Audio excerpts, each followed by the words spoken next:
Welcome one, welcome all. Happy time zones. My name is Abba. I am so very sorry for keeping y'all waiting. I went ahead and took a bit of a nap before we went live, and unfortunately for me, I may have accidentally overslept a little bit there. So thank you so much for your patience. If you're new here, my name is Abba. I'm a retro slash variety streamer. And no matter where you are, no matter what time it is, I hope that you are safe, sound, and having a lovely day. Today we are going to be playing on through some more Silent Hill 2. So, if I'm not mistaken, we left off with James Sunderland exploring the town of Silent Hill, trying to find out what's going on with his supposedly dead wife, who may or may not have passed away 3 years prior to the events of this game. And so James was trying to drive into town, found himself encountered by a barrier, a walled off or closed down tunnel heading into Silent Hill. And so he decides to not only leave his car with his car door wide open, he decides to questionably use what one could argue was the worst, or no, I would probably say the best kept Greyhound Station style bathroom at the very beginning of this game. And by that, I mean it was sketch as fuck. And by all means, completely trashy looking. It did not look like it was safe. I took one look at it and just remembered, yes, I have had my tetanus shot. And I felt a lot better about that.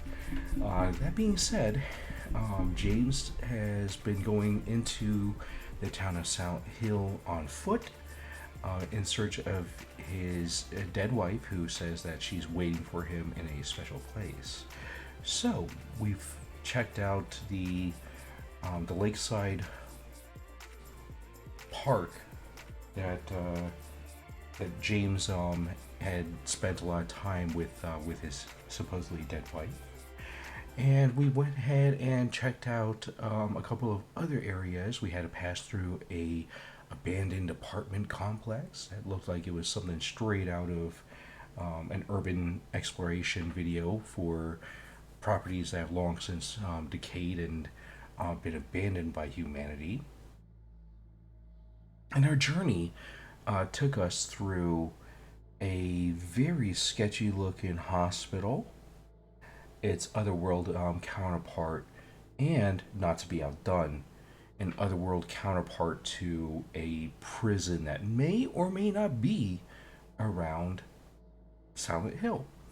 So far we haven't had any leads as to where James's wife is. We have found somebody who looks dangerously like his wife, and her name is Maria. Now, odd enough, right? Because James's wife is Mary, and with very few differences in figure and what have you, James may or may not have mistaken Maria a couple of times at least for his dead wife, Mary. So, we have reached a point where we've gotten to a hotel that James apparently had stayed in with his wife. I still think it's so wrong, but so hilarious that they call this a special place of theirs. And to make it even worse, James said that he had made a videotape, a homemade videotape at the hotel that was actually left behind. And so we actually found said videotape. We have no idea what its contents are, and we have no idea if or when we might figure out what exactly was on this videotape. And I say that this is horrific because, I mean, come on now. calling the hotel a special place and then saying that you made a homemade tape with your dead wife. I mean, all sorts of what the heck. This just sounds bad in so many ways. So we're actually in the hotel, and we have a whole multitude of items that are supposed to help us solve a couple of puzzles and hopefully get to get to the room that James and his wife had stated. Welcome on inside. How are we doing today? Just a typical Saturday night hotel story.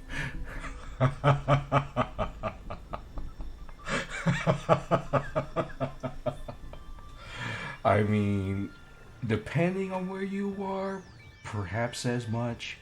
I just think that it's hilarious that James says, you know, that it's a special place, and don't ask about your Vegas Saturday night side. You know, now that you mention that, I don't know that I'm going to ask so much as request that you perhaps share your first-hand experience of a Vegas Saturday, because it sounds like that may have been intriguing. If, however, your story also includes the possibility of having to go get a skeet skeet prescription, um, feel free to not divulge. But still, it was solid advice from a professor of mine many moons ago who once said, if the prescription says skeet skeet, you may want to consider yeet eat. So, see, in certain medications that just scream, um, or that just scream cold sore. Uh, they're like date at your own risk. Um, I still can't believe that someone had actually said that though, but it was absolutely amazing. The prescription was a possibility for Thursday night, but it didn't go further than a blown kiss and a wink. Oh my god. I mean, yeah, that's true. That's true. Hashtag escape room. Right side. Hashtag escape room. Hashtag waiting for other folks. Hashtag waiting for other folks. Um, so yeah, I honestly don't know how much farther we have to go in this game. Adventure, probably we're halfway through it. Maybe we're halfway through it.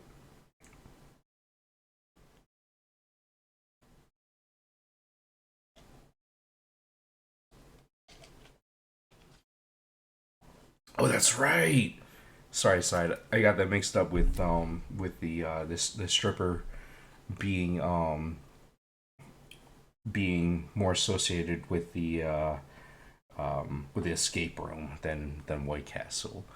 Um, but you know what, side that would have absolutely redefined Slider for you. I think possibly maybe. After which, you may have wanted to consider, not only that prescription, but also an unofficial, but not at all official, but also not at all sponsor hashtag ball deodorants. I still can't get over the fact that there's actually a real life product called ball deodorants. And if you happen to go onto Amazon at some point and decide that you may want to check out whether or not this product is real, not only will you find an assortment with some really messed up names, but I think the best brand name that I was able to find so far for shits and giggles is Happy Nuts. Legit, there is a ball deodorant called Happy Nuts, y'all. It's It's a bit of a ballsy name, and it's definitely something that the uh, the makers of Happy Nuts say is a absolute must for the musty individual, and for when the Bubba Hubba twins start to smell like they've been down in the bayou a little too long. You know what I mean? Uh, maybe an overheated mozzarella stick. Oh my god, side. That is great. Of course, Manscaped is all over this. Yes, yes, indeed. Which just makes it that much funnier for me personally. Yeah, so I don't know how many of y'all have heard of ball deodorant or used ball deodorant. If you have, please let us know what your experience was like. And I don't mean like using a stick of deodorant to, prop up the boys without, applying it directly to the nuts. Like if you've taken a stick of deodorant and you've applied it to them thighs, but between your sack and your left thigh and your sack and your right thigh, that's something else. Like that's understandable. People have done this before, myself included. Because when you live in South Florida, it is humid as fuck, and you're sweating and you don't have a chance to go indoors and get yourself a good relieving shower. Sometimes you gotta do what you gotta do to make sure you don't get that jock itch or you don't get that chafing. So we all been there, but I will say that that deodorant stick never touched my pits, and it was strictly for the huevos. Okay, like once it was dedicated to the huevos, it stayed for the huevos. So if y'all have actually used dedicated ball deodorant, please let us know because I'm intrigued. I don't know that I want to read and believe the Amazon reviews because I mean, if y'all have ever read the sugar-free Haribo gummy bear reviews, if you have read them, you know what I'm saying. If you haven't read them, I don't know what you're doing here. Go check it out. You have to check it out. It's great. Uh, but that being said, I'm just looking at like, okay, I'd rather get a first-hand account from someone who's been there and has tried out some of these products. Viking Revolution ball deodorant. Always wanted some Nord braids down there.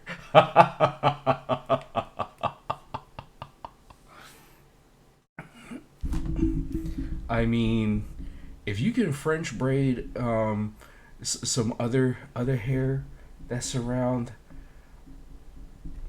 I don't know that there's anything that can help you out at that point. Happy Sack for as low as 1935. Um, yeah, yeah. One of these days, somebody's got to come up with um, a brand called D's Nuts Ball Deodorant or something along those lines. Cause come on now, you would legitimately be able to be like, hey, I need you to check out D's Nuts. It's only $12, but it's steal. Huevos rancheros would be a good deodorant. You did not just go there, side. Oh my god, that's great.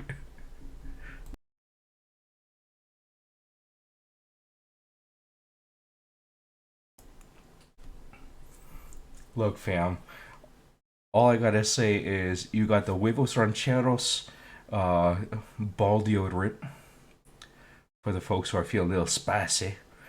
And then you got yourself, D's nuts for, general ball deodorant protection.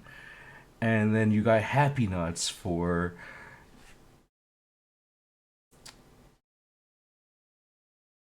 let's just say for the exquisite ball deodorant experience. Um, and by exquisite, I mean not just the steel but also a very luxurious, softening experience. Hashtag D's Nuts Ball Deodorant.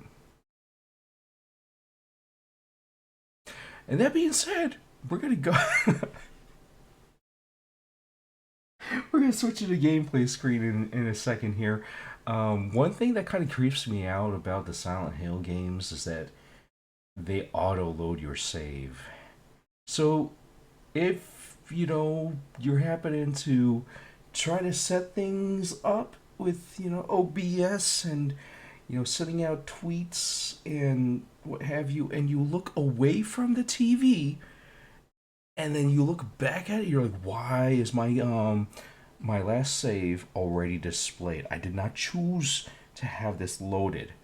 Well, you don't have a choice. The game will auto load it for you. Nut extract deodorant, nut on nuts. You're done here. No side. See, what we're gonna do is we're gonna have a whole line of ball deodorant scents and experiences. So you got nut on nuts, you got D's nuts, you got happy sack, um, you got hacky sack, and then of course for those of you who know, if you know, you know, you got nibbles. Hashtag The Simpsons. Hashtag still can't believe they actually aired that joke. Nibble. Wait, side. Do you not remember this episode where Principal Skinner gets trapped in a you don't? Okay. So I don't exactly remember what the full premise of the episode was, but what I do remember is that Principal Skinner ended up losing control of the elementary school, and the kids tie him up in one of those um, kickball sacks, like a gym sack, and at one point, um, Skinner looks at a school pet, and it was like, I think it was like Nibbles the squirrel or something, and he quite literally tells Nibbles, or asks Nibbles, Nibbles, chew through my ball sack, and Nibbles just gives him this look of, what the fuck did you ask me to do, before just running away. So I'm just saying, okay? I'm just saying. You got your regular line of ball deodorant products, and then you got your goofy line, or your line of ball deodorant products that are just there as gag gifts. No pun intended. But you are welcome for that. Oh, I can kind of see it right now. A ball deodorant called Gag On, brought to you by These Nuts. Good thing he didn't get caught in an almond bag. Oh my god. Okay, seriously, that's enough with the ball jokes and the ball deodorant jokes for now. No promises for later, but for now. Um, uh, yeah, we may or may not have brought up this subject at my workplace the other day, and by the other day I mean yesterday. So just picture this, okay? Picture this: seeing two professional healthcare specialists making ball deodorant jokes, and having a litany of like three or four technicians do the same thing. And I think at one point, even one of our long term patients like asked what we were joking around about and everything. And when they heard about it, they had like the perfect responses and everything. Like they even got in on it. I was like, oh my god, this is so good, so bad, but so good, but so bad. But you know what? I did not give two fucks because it was a 14-hour day, and I was happy as could be because as of today, my demotion has been finalized. I am no longer a part of management, and I am loving it.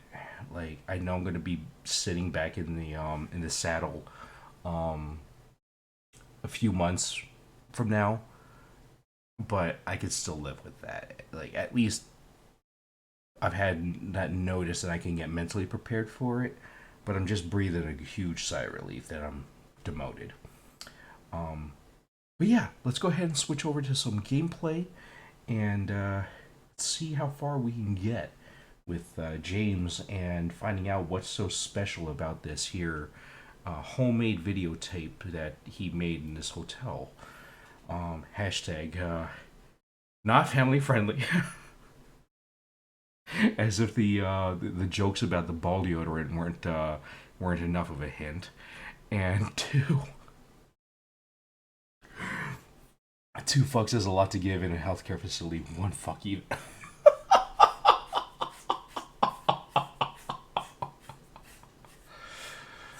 I mean, you're not wrong, but they were proverbial. One could just say that instead of two fucks, I didn't give two shits in this healthcare facility, or one shit even. James looks like a man that's worn ball deodorant before. What a chat! Oh,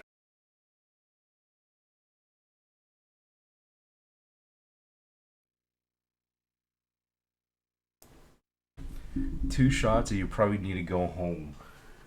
Um, two shits, and you probably need to go home. Yeah, I would imagine as much. It's kind of funny you mentioned that too because we had this one dude come on up because I work in a I don't work in a healthcare facility per se. I work in one of those combo. You've got a healthcare facility attached to a grocery component, and we had this one dude from our company literally walk up and start asking questions about like what are the most popular or not really what are the most popular products, but like what do people come on up asking about the most. And without skipping a beat, I'm looking at like people come on up asking for stuff to help them shit. So, or people come on up and they're asking for stuff to help them stop shitting. So I'm looking at like, yeah, the power of Miralax is strong with a lot of folks, or allergy meds, or stuff for like multivitamins. And I just kind of looked at this dude like, who are you and why are you asking questions about this? But you couldn't miss the obnoxious uniform and the obnoxious tag. So I was just like, yeah, like okay, like I know you're legit. I'm just confused. What I probably should have told him is that we need to promote more ball deodorant. Should direct them to In and Out for that. Nah, fam, we got a Taco Bell in the parking lot.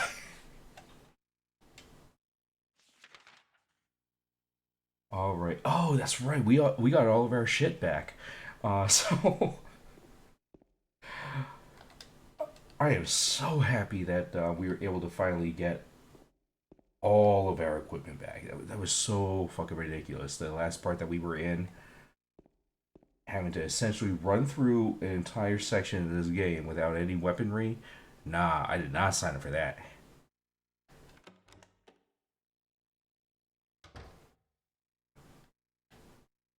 All right, so if I'm not mistaken, we ended up getting a third music box. So previously we had found two music boxes. There's a music box machine in the lobby that requires three different pieces in order to function properly. So I'm hoping that when we actually use that, it's going to give us maybe access to an elevator or some key or other that's going to let us access the third floor where James and his wife were staying, and we can then check out the room that they were staying in, and hopefully get some answers as to what the hell what the hell's going on in this game. The other thing that still is intriguing is we don't know who this kid Laura is. She's been running around this entire town and doesn't seem to be affected by the monsters who are inhabiting the town. So I don't know if she's immune to them or if she's able to see a different version of Silent Hill altogether. But what we do know is the two other folks that we've run into so far, Angela and Eddie, are both murderers. We have a feeling that James here is a murderer. I don't think that Maria is a murderer. I think that she's just a reincarnation of James's wife Mary, but that still doesn't answer who the hell Laura is and what her role is in all this. Legit, you went in and out that Sunday with Gray. People swore up and down you needed to try the fries animal style. Rushing back to the West Gate was a time. Monorail was packed. You had to wait for a second one and cut the lines before your line failed, so to speak.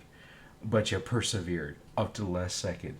The question in this case, side, is were you sweating so much that you felt like you needed ball deodorant? And as a buddy of mine once may have relayed, um, were you actually able to make contact with the seat before everything kind of started spewing on out? And I will say, it sounds like you definitely had the animal style experience. Cause good God, when you got to go that bad,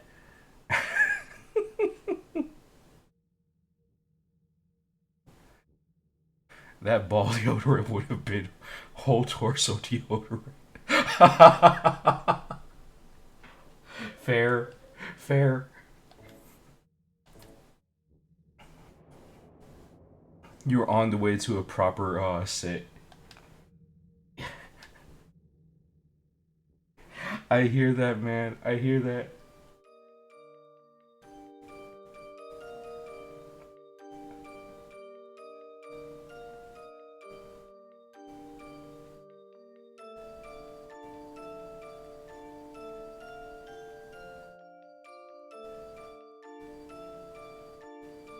That's a very intriguing jingle. Okay, so we did end up getting a key.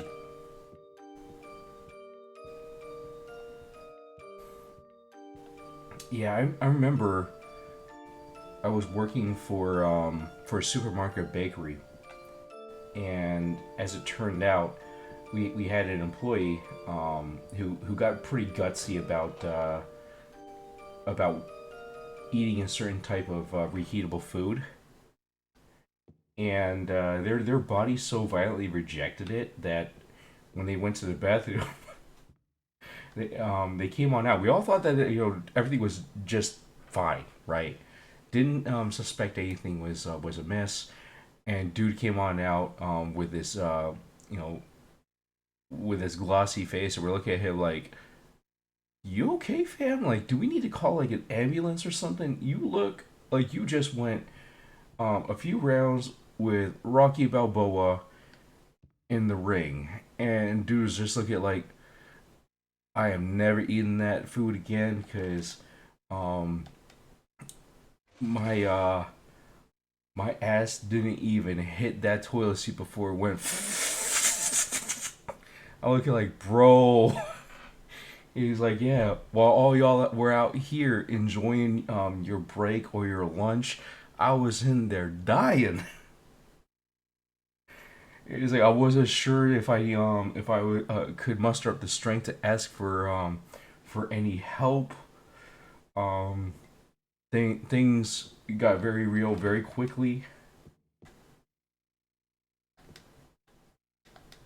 He's like, man, I've been in a lot of messy situations before, but this takes the cake and everything. I'm looking like, brah, for real. You feel a situation. I mean, I know we've all been there before, um, but at the same time, I'm just looking like, bro.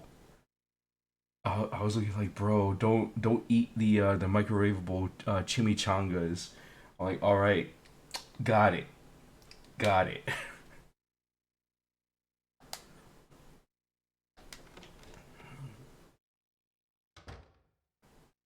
Okay, so this is room 312. This is where Mary and James had stayed during their visit to Silent Hill. And there's an observation room right next door. Oh god, that sounds so horrible. There's an observation room. James made a homemade tape with his wife at the hotel, and apparently James calls the hotel one of the couple's special places. I swear. You've been there. You had to be strong, hold out for hours. It was a 30-minute turnaround. Damn. Yeah, that's pretty bad, man. That's pretty bad.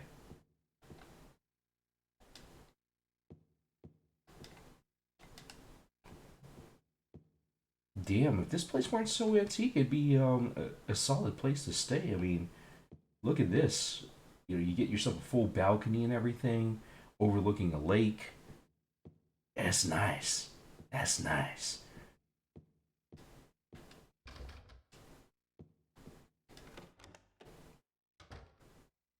So I know that we probably are going to have to watch the tape and see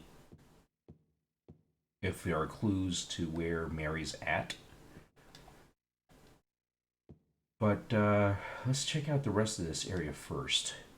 With the final 3 minutes, your body just knows you're so close to the elevator and then room, and it's like Godspeed.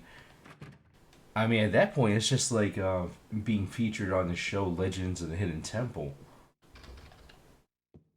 You better hope. You better hope. You better hope they don't have you assemble the statue, because nobody assembled that shit quick.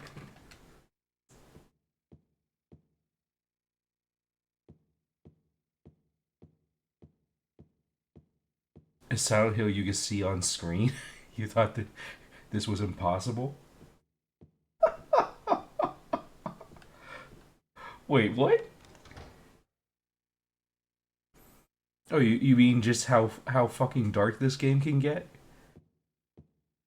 Like absolutely just nothing but darkness and fog?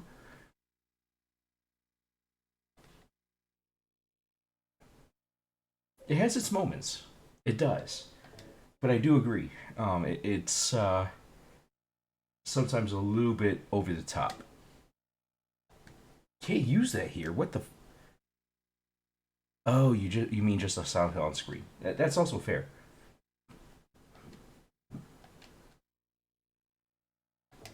Okay, let's see what this is all about.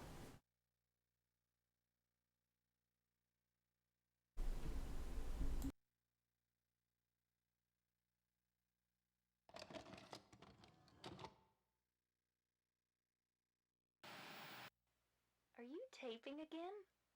Come on. don't know why, but I just love it here. It's so peaceful. You know what I heard? This whole area used to be a sacred place. I think I can see why. It's too bad we have to leave. Please promise you'll take me again, James.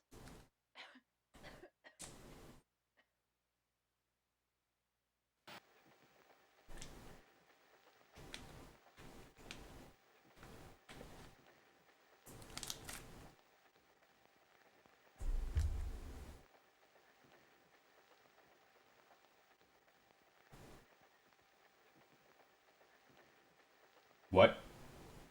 What the fuck?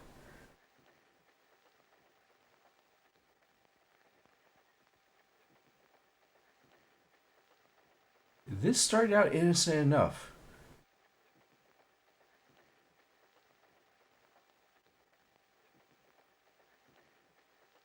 Is it me, or did it look like he just tried to strangle his wife?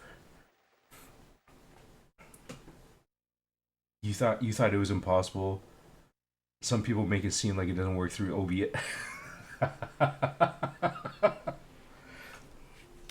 I got no comment on that.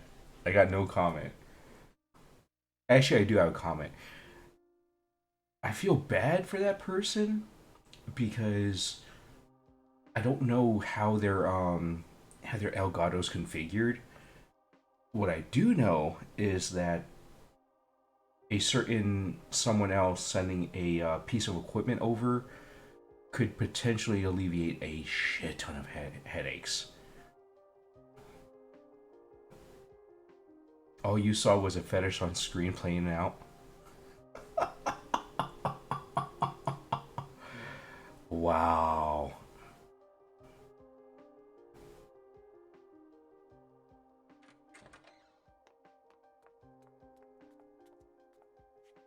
So there you are, James. Did you get the letter? Did you find Mary? If not, let's get going already, okay? Yo, what the hell is he reminded of? Laura. Is something on the way, possibly? And you're asking about the capture card? Mary's gone. She's dead. He's saying this with full certainty. Liar, that's a lie! No, that's not true. She died because she was sick?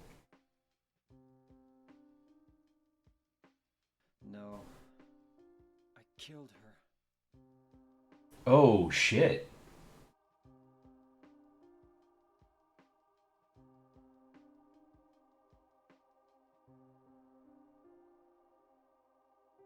You killer! Why'd you do it? I hate you! I want her back! Give her back to me! I knew it! You didn't care about her! I hate you, James! I hate you! I hate you! I hate you!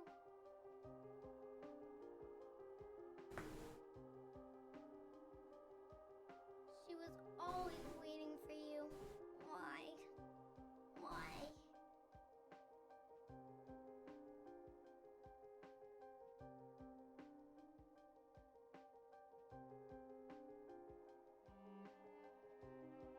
I'm sorry.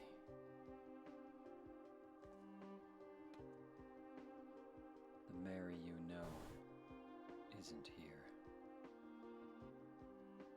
So he straight killed her. Then how the hell is he getting that letter from her? Saying meet up in Silent Hill. What the fuck? And who is this little girl? Cause last time we talked with Laura, she was saying that she was or insinuating that she was another patient who had gotten to know Mary while she was sick. And that she had never been to the town of Silent Hill before, and that she was looking for her friend.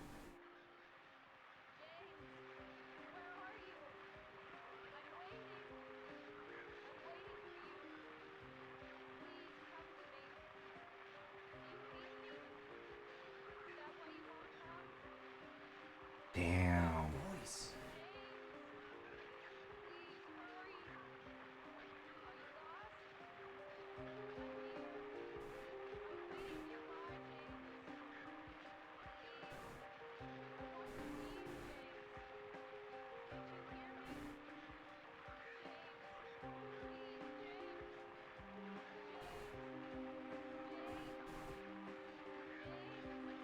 This reminds me so much of how Alessa was manipulating Cheryl in Silent Hill 1, and how much we were kind of drawn in trying to find Cheryl. Now, I'm kind of wondering if Mary has similar powers. Wait, side, when you said that you were looking at an AverMedia external one for like $300, are we talking about like one of those HDMI splitters? Because or not splitters, but switches.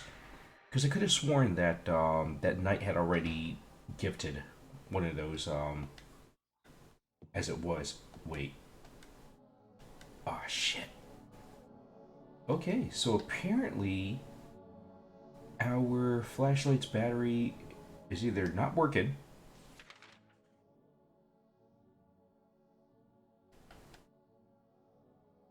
or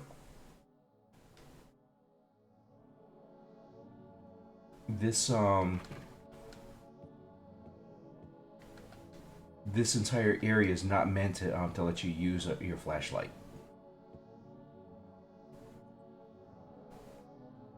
Oh, a whole new capture device to toss Elgato in the bushes. That's fair. Yeah, I'm very curious whether that Elgato's got to go. Because I think that this is what the second time it's caused that person some serious issues. You also went and bought 2 holsters. I mean, hey, you gotta do it, man. You gots to.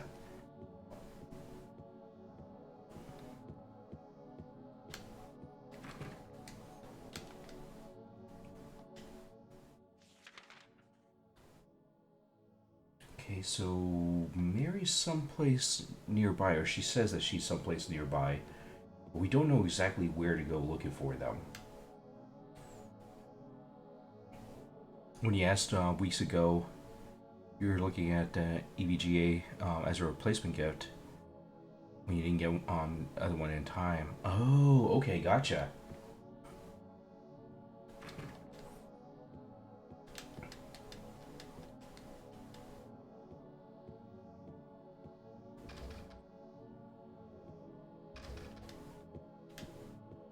Okay, yeah, this is definitely...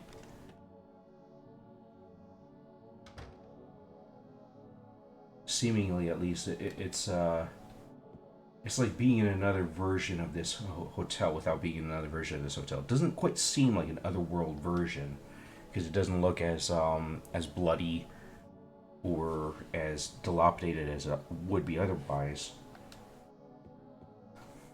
But I also feel like this overwhelming darkness is literally James's depression and guilt, especially if it's true that he killed his wife. You must be joking. I'm very sorry. Oh shit. You're a doctor. It's your job to heal people. How can you just let her die? Please, calm down. Yo, that hurts. I promise I'll do what I can. But there's still no effective treatment for her condition. How long does she have? I'm afraid I'm not sure. 3 years at most. Damn, this hits home so hard. Impossible to say with certainty.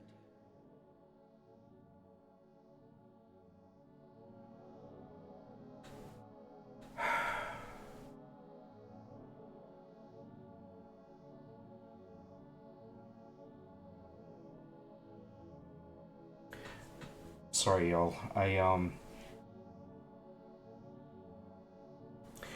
That hits home in a lot of ways because even though here in the States I'd be considered a mid-level healthcare practitioner, I've been around medical teams or I've been part of a medical team that has had to deliver some very bad news at times to family members. And no matter how much you can look at the at a patient's records and want to do so much more for them, there are times that you just know there's nothing you can do. Best you can do is make someone feel comfortable. And this just reminds me so much of that, and some of the conversations I've had to have with some of my team members, because they were struggling to deal with the loss of patients, and knowing that they were going to have to deliver some bad news.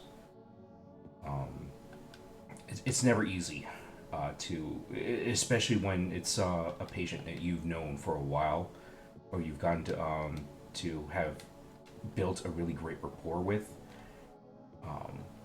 Sometimes they already know that they're not going to make it. Other times you just got to give them bad news that nobody was expecting. It is a very tough position, and I've kind of seen parts of that spectrum.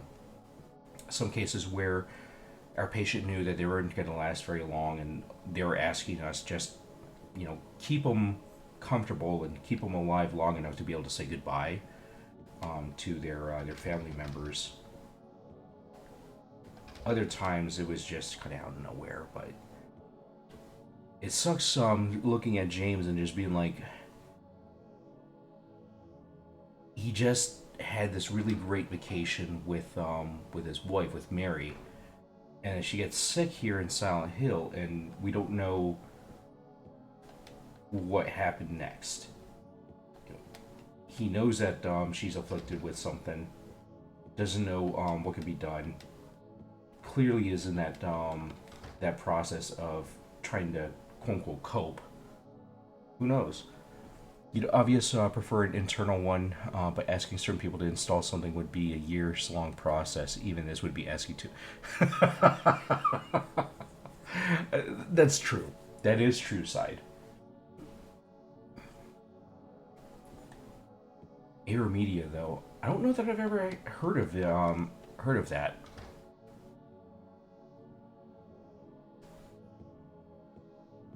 Okay.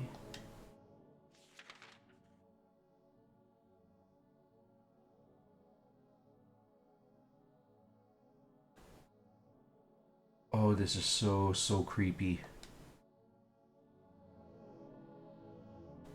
So the more that we walk through certain hallways here, the more that this place is starting to look like the other world. It's like watching James over here just deteriorate. What the hell? Okay, apparently these doors really don't coincide with much of anything.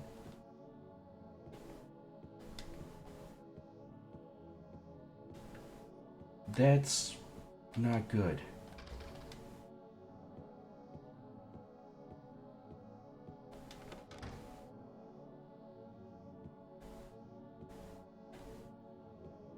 Wait, we were just here. Or I thought we were just here. Could have sworn.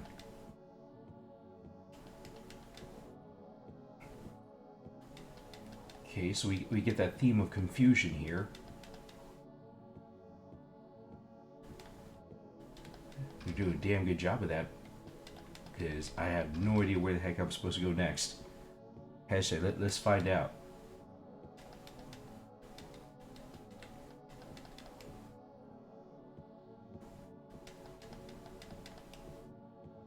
Also, oh my gosh, I can't believe I almost forgot to tell y'all. We happened to do a thing, and we have an N64 on the way. So I ordered up an N64 refurb, plus oh gosh.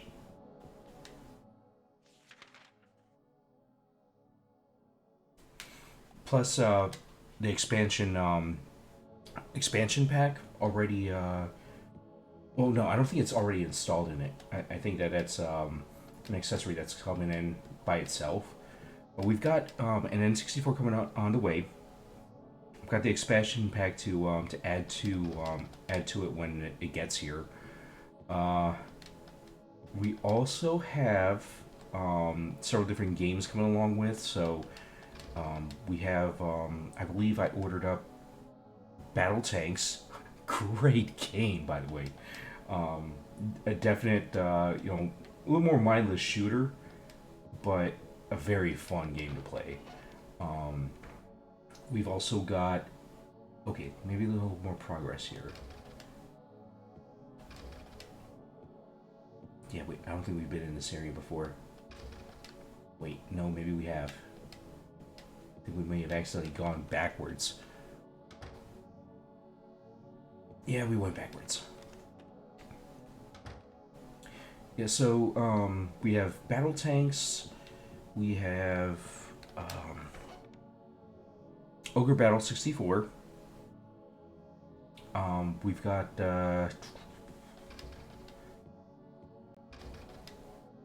Hexen.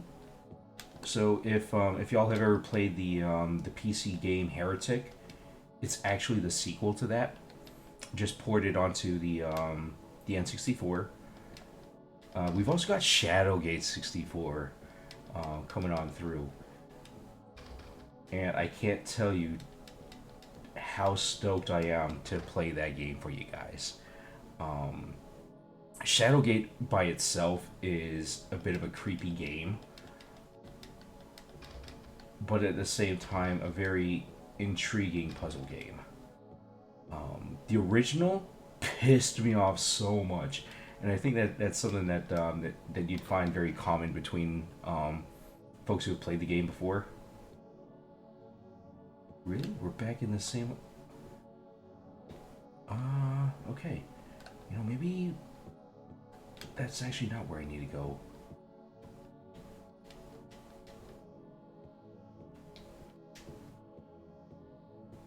Huh. Okay, that's a little interesting.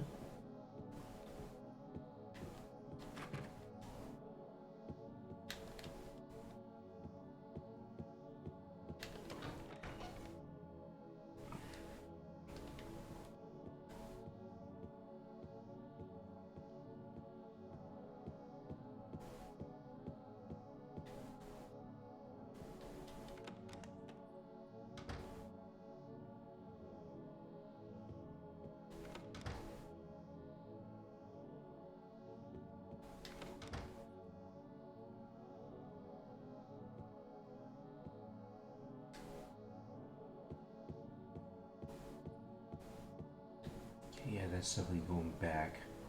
So...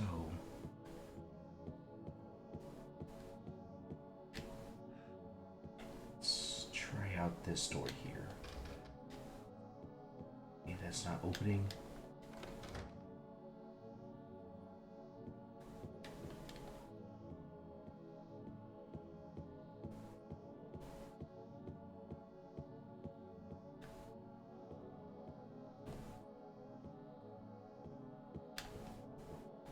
So yeah, we also have, I believe, Perfect Dark.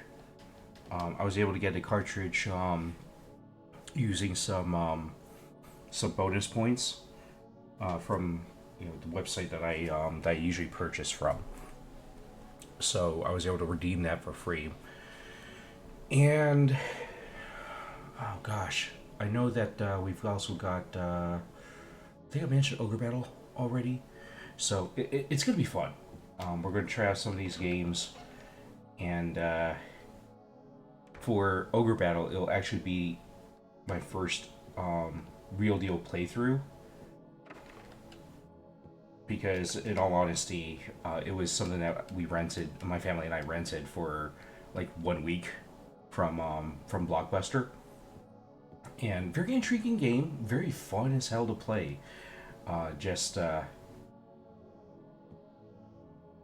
Just has a pretty nifty story to it, and I will say that it's one of the first games I feel that that's pioneered the whole job system.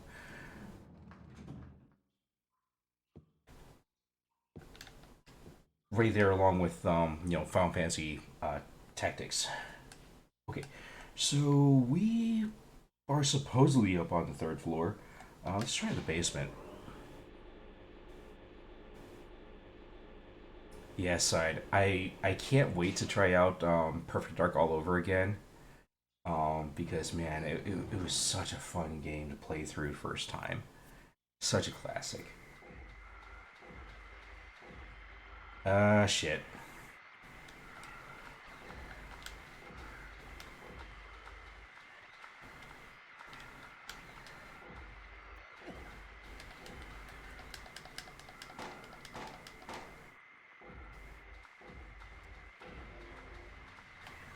Something's in the water.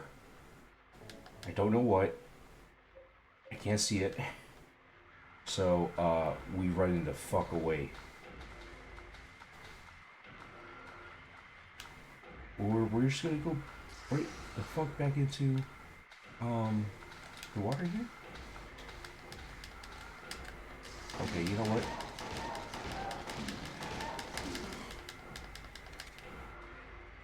Didn't want to engage.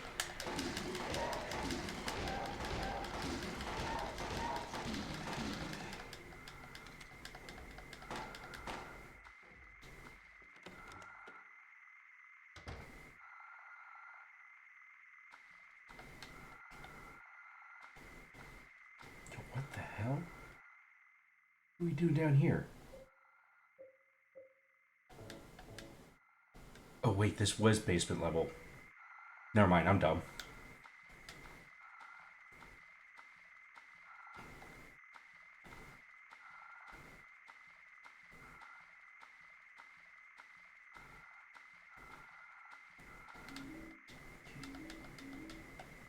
Man, we're getting a lot of health items.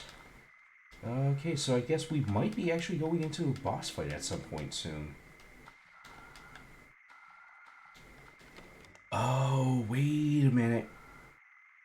There were a few places in this basement that we weren't able to get to before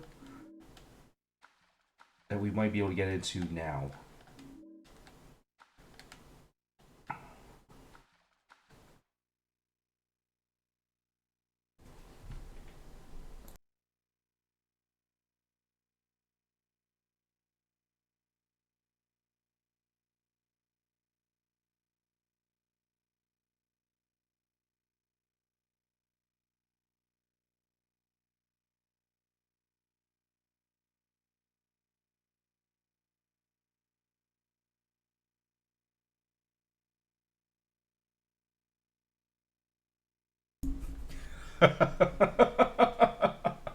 Hey Fahad, have I been winning?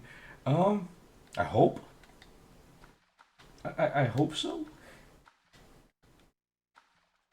In Silent Hill, there is no winning. But hey Fahad, since you're here, I got a question for you. Have you ever heard of a product called ball deodorant? And if so, have you ever used it? Now I'm asking this because I've okay, so I'm going to take that as a no. So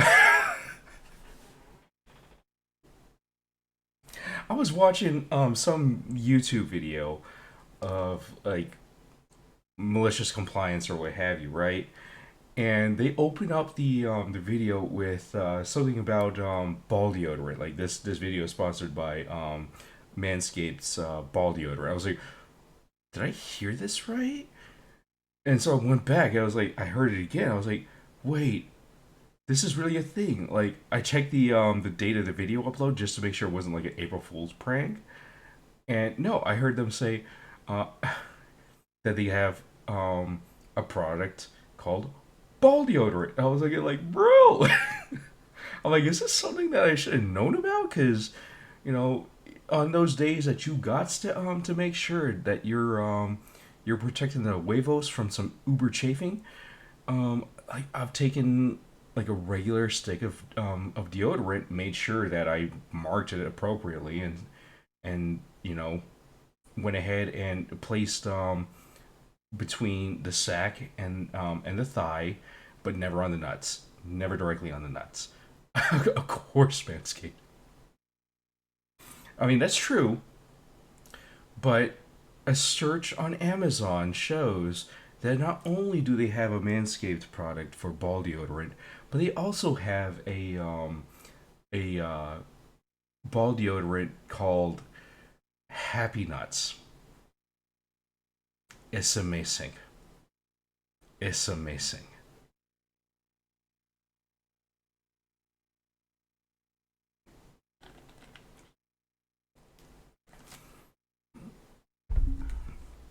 Also, Fahad, I just want to let you know, I was working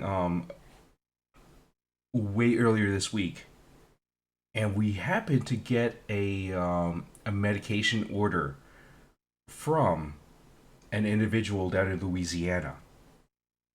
You won't believe who this individual was. It was a Daniel Trejo.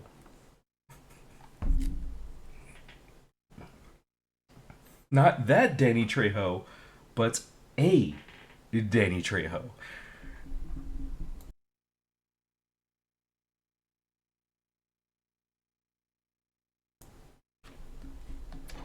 I just about was just dying laughing. That did not sound good.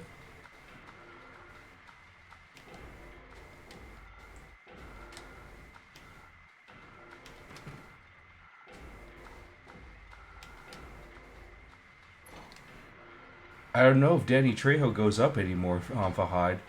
Not ever since you swore on his on Danny Trejo's nuts that you were gonna finish a game within a certain time period and you didn't.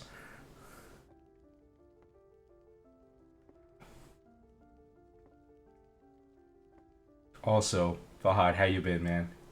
Great to see you. Welcome on in. Mama! Mama, I was looking for you. What the fuck? Now you're the only one left. Maybe then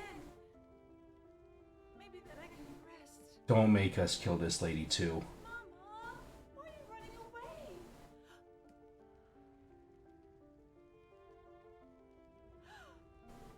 You're not my mama.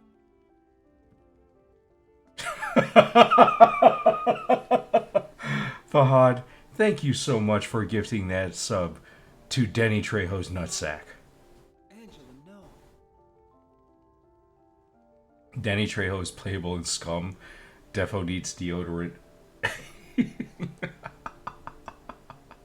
for saving me. Oh my god. Fahad, what are you doing? Thank you so much for gifting that sub to Jen. And thank you. That's wrong.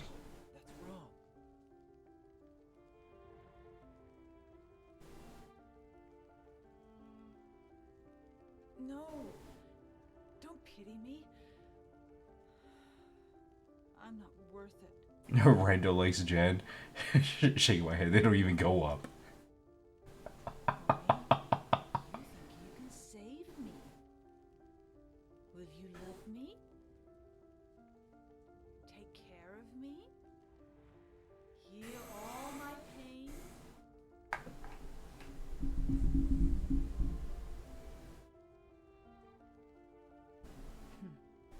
That's what I thought.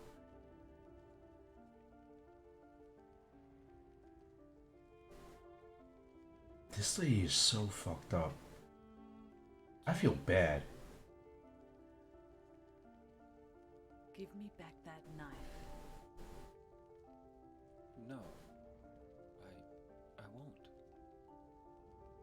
Please don't make us fight her. Yourself? Me? No. I never kill myself.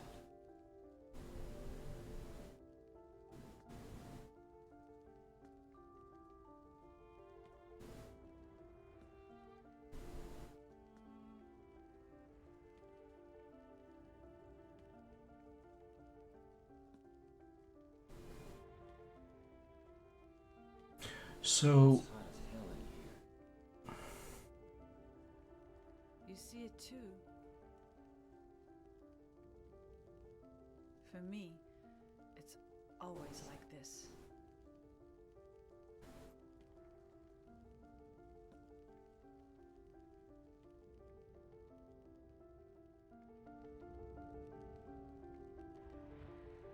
That's actually really tragic. So, Angela, the lady we just ran into here, we ran into her at the very beginning of the game, on our journey through a dirt path from the parking lot where we left our car to the outskirts of Silent Hill. We ran across Angela looking for her mother's grave. And we weren't sure at the time, like, what was going on, and if she was okay or what have you. She was telling us that there was something wrong with Silent Hill. Don't go any further. We didn't listen to her, and we've run into her a few times since. And those few times since, she's gotten a little bit more unstable each and every single time. So we find out later that apparently she was abused when she was younger by her father, and abused in several different ways. And so we end up killing a monster that looked like her father. It turns out in the actual world of Silent Hill, she snapped one day, took a knife, and stabbed the crap out of her dad. And we don't know what happened to her mom. We don't know what happened to anyone else in her family. We don't know if she was actually caught. But we just know that she was messed up even before that point. So now, kind of seeing her like this and pretty much seeing the world on fire and trying to find her mom, I'm just like, what? You could very easily argue that her murder was very justified considering what her dad was putting her through. Fahad, what are you doing, Fahad? Thank you. I just looked up and I saw that you gifted a sub to Go Up. That is brilliant. Thank you so much for the gift sub. Man, you are on a roll today. Thank you. Thank you, thank you.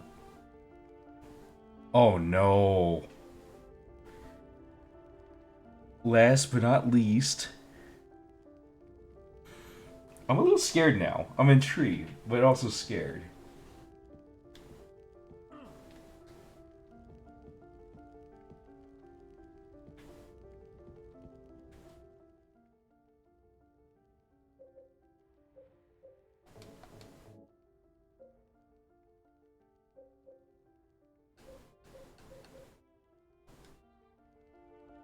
Battery's fully charged.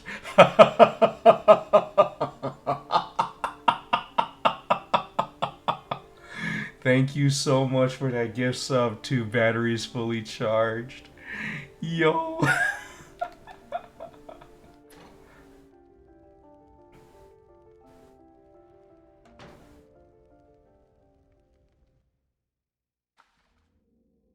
Might need some help. Oh man. That's too good. Also, wait, are we... Is this still the hotel? Because this looks like the... Okay, it is. I was gonna say, it looks like we're in the apartment complex where we first met Pyramid Head. Sometimes a quarter charge is good enough, just need a speed run.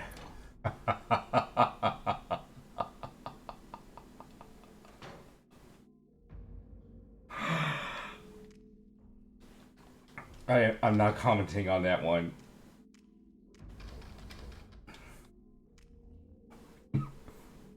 Actually, fuck it. I'll comment on that one.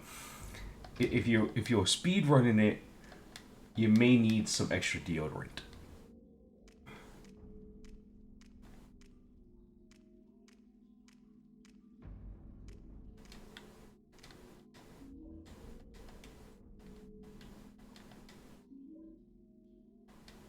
Holy shnikes. Okay, so if we're really inside that hotel, and this is like the charred version of it, this is all sorts of fucked. Okay, so that means that these would be the locker rooms. Going this way would be the security room.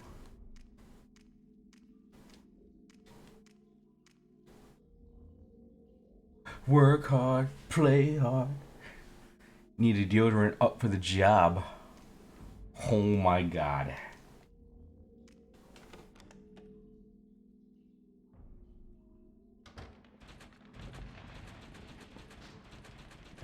Yeah, no. Let's go check and see if there's anything else over this ways. I got a feeling that that actually is supposed to be where we're headed to next. But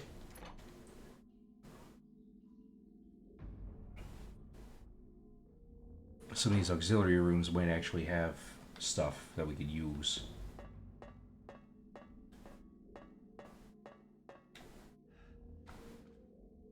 Nah, didn't we need to go back this far?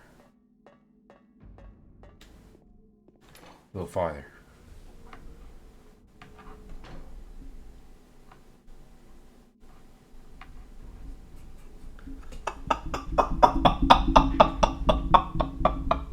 Side. What emote here am I seeing? Good God.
Thank you so much, Fahad. Truly, I do appreciate you very much, and you are just wild, man. That's all I got to say. Can't stay too long. Just got back home after being out and gonna chill. Yeah, please get lots of good rest, okay? Um, I hope that everything was pretty good as far as your day went, and being out and about, seeing all the different sights and everything. Thank you so much for the well wishes, and of course, thank you so much for the support. I really appreciate you. Remember to go up. I mean, sometimes you gotta go up, sometimes you just gotta go down. If you know, you know. Scott, welcome on in. How you doing?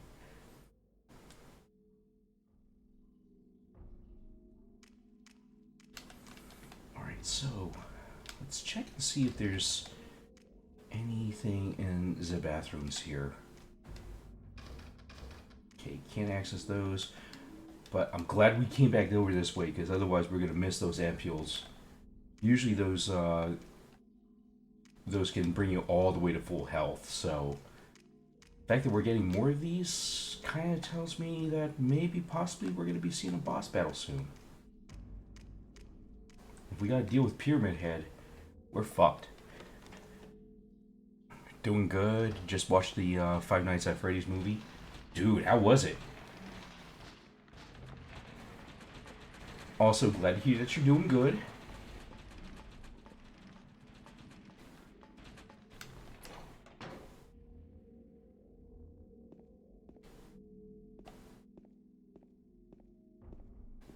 Yo! There's really 9 of these save spots clustered in one area. Dang. Okay. Yeah. No. This is not a good sign, fam. Oh, so we might actually beat this game tonight. And if we do, just want to give y'all a heads up that the next game that we're going to be rolling into is actually not a Silent Hill game. I'm still trying to get my hands on Silent Hill 3 and Silent Hill 4. Unfortunately, those are going to take a little bit longer, I think, for me to get. So, if we happen to beat this game tonight, we're either going to try to do a speed run of all 4 endings from Silent Hill 1 tomorrow, or we might just jump into Resident Evil, the Outbreak stories.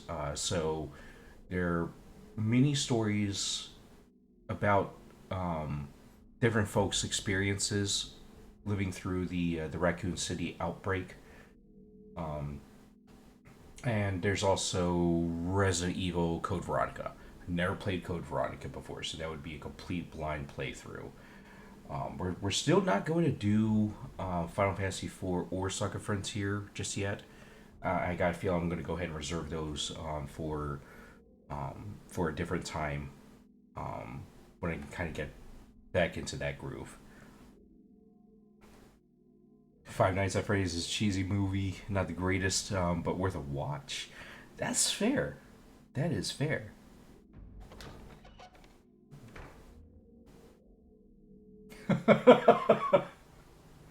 That's a heck of a deal, eh?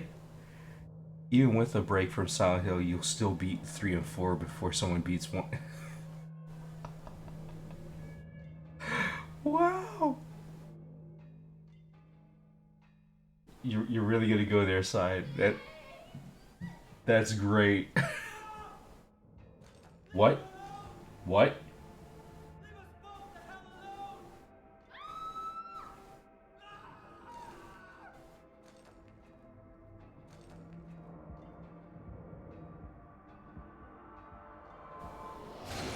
Yo! Also, this is like the 3rd time that she's been dead. First, she gets stabbed by Pyramid Head while we're running down a hallway. I was weak. That's why I needed you. Needed someone to punish me for my sins. But that's all over now. I know the truth. Now it's time to end this.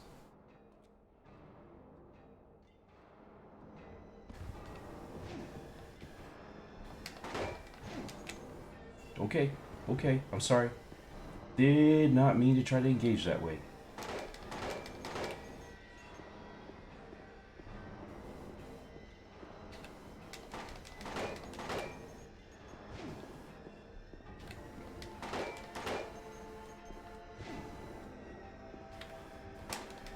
Yeah, so Maria was stabbed to death in a hallway. Then we find her killed. We don't know exactly how, but it didn't look like she was stabbed to death by Pyramid Head or what have you, but we just found her dead. And then she gets killed by Pyramid Head again in front of us. What the heck?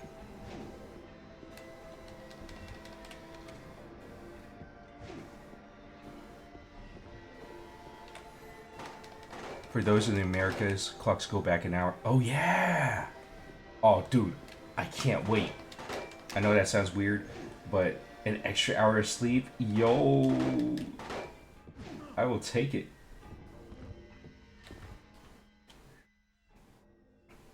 Yeah, so she's actually triple dead by this point, since she just got stabbed again by Pyramid Head with a spear. So I don't know if she was triple killed by Pyramid Head or double killed by Pyramid Head and somebody else, but she's supposed to be dead 3 times, and we don't exactly have a good explanation of why she keeps coming back, except to punish James. It seems like punish him for seemingly murdering his own wife, and just seeing that loss again and again and again. It's that self torture.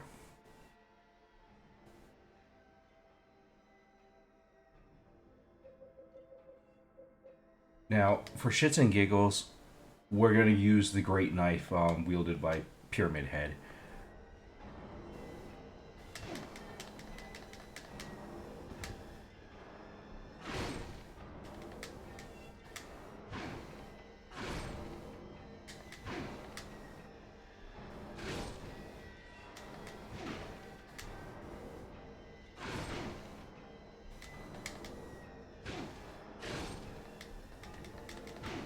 This guy's got the real Buster Sword from Final Fantasy VII.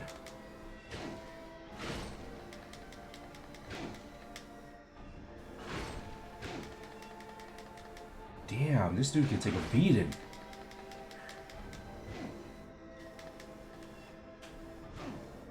Oh, now they've been able to actually hit us.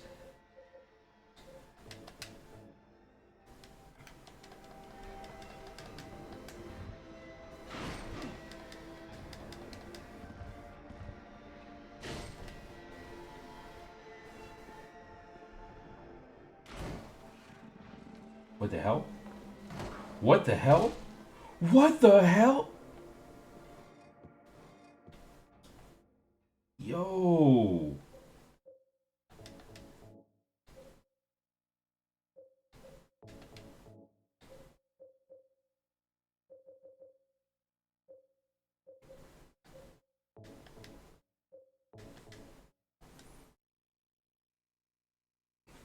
What the...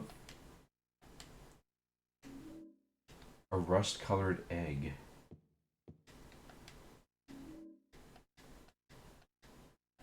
Oh, man.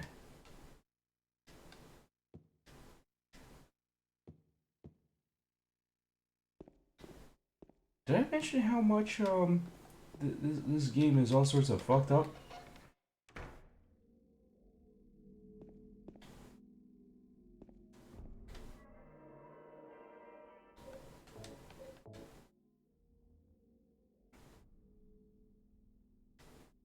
And actually, I'm not even gonna joke around about this. Just the way that the Silent Hill series has layers on layers on layers of meaning makes me really want to play Silent Hill 3 and 4 quick. I've played Silent Hill 4 a long time ago, and it's it's a departure from the main series in several different ways, including in terms of gameplay.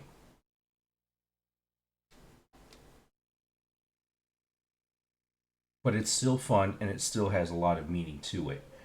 Silent Hill 3 I've never actually played before, so it would be fun to try out that game and see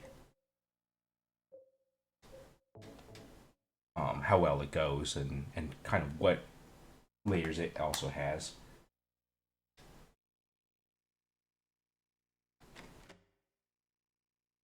So we're gonna make us go ahead and do two different eggs, I guess.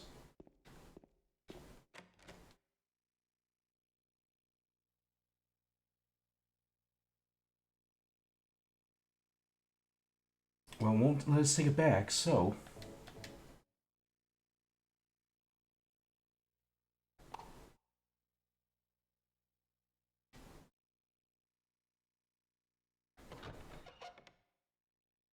Let's try out this one first.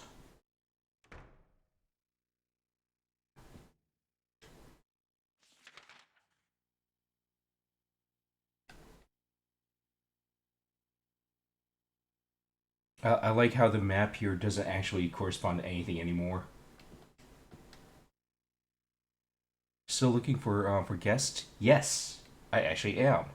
Um, Thank you so much for reminding me. Actually, so as Scott so very nicely pointed out, and thank you for that, by the way, Scott. I mean, really, thank you. For future games, I actually am looking um, for guests to commentate along with me. Mary, What do you want, James? I brought you some flowers. Flowers? I don't want any damn flowers. Just go home already. Oh Mary, no. what are you saying? Look, I'm disgusting. I don't deserve flowers. Between the disease and the drugs, I look like a monster. Well, what are you looking at? Get the hell out of here! Leave me alone already! I'm no use to anyone. I'll be dead soon anyway. Maybe today, maybe tomorrow. It'd be easier if they'd just kill me. But I guess the hospital is making a nice profit off me. They want to keep me alive. Are you still here? I told you to go. Are you deaf? Don't come back. Oh, that's so painful. Wait. Please don't go. Stay with me. Don't leave me alone. I didn't mean what I said. Please, James. Tell me I'll be okay. Tell me I'm not going to die. Help me. Man, that hits home in so many ways. And I feel bad for James. Because that's an untenable position to be in. I mean, obviously, it's one of those, you try your best to be there, but at the same time, you're suffering. It sounded like Mary was suffering, and there's just so much confusion between the two of them.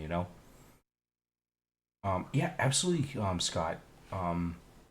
You'd like to volunteer for one if I'd have you. I would be happy to have you as a guest commentator. And really, it doesn't even have to be something like you're an expert in whatever game we're playing or what have you.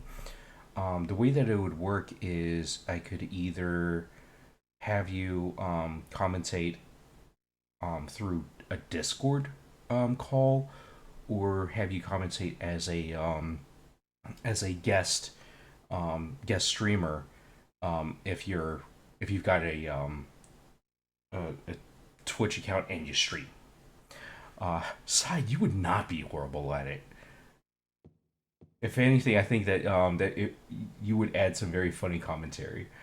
And I'm sitting here thinking like, what would be best for Side to commentate on?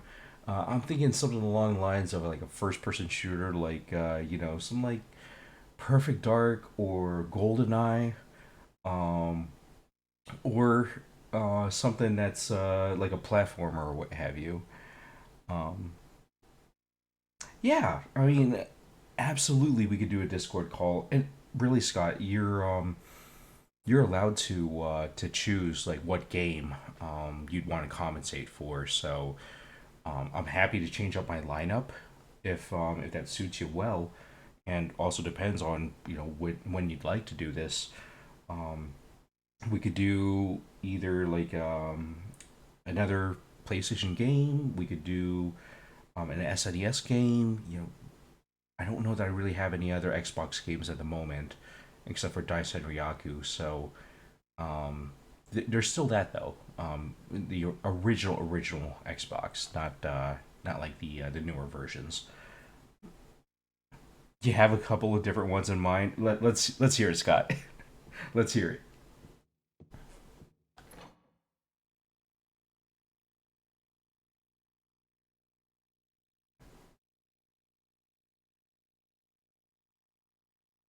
send you a list of games I have.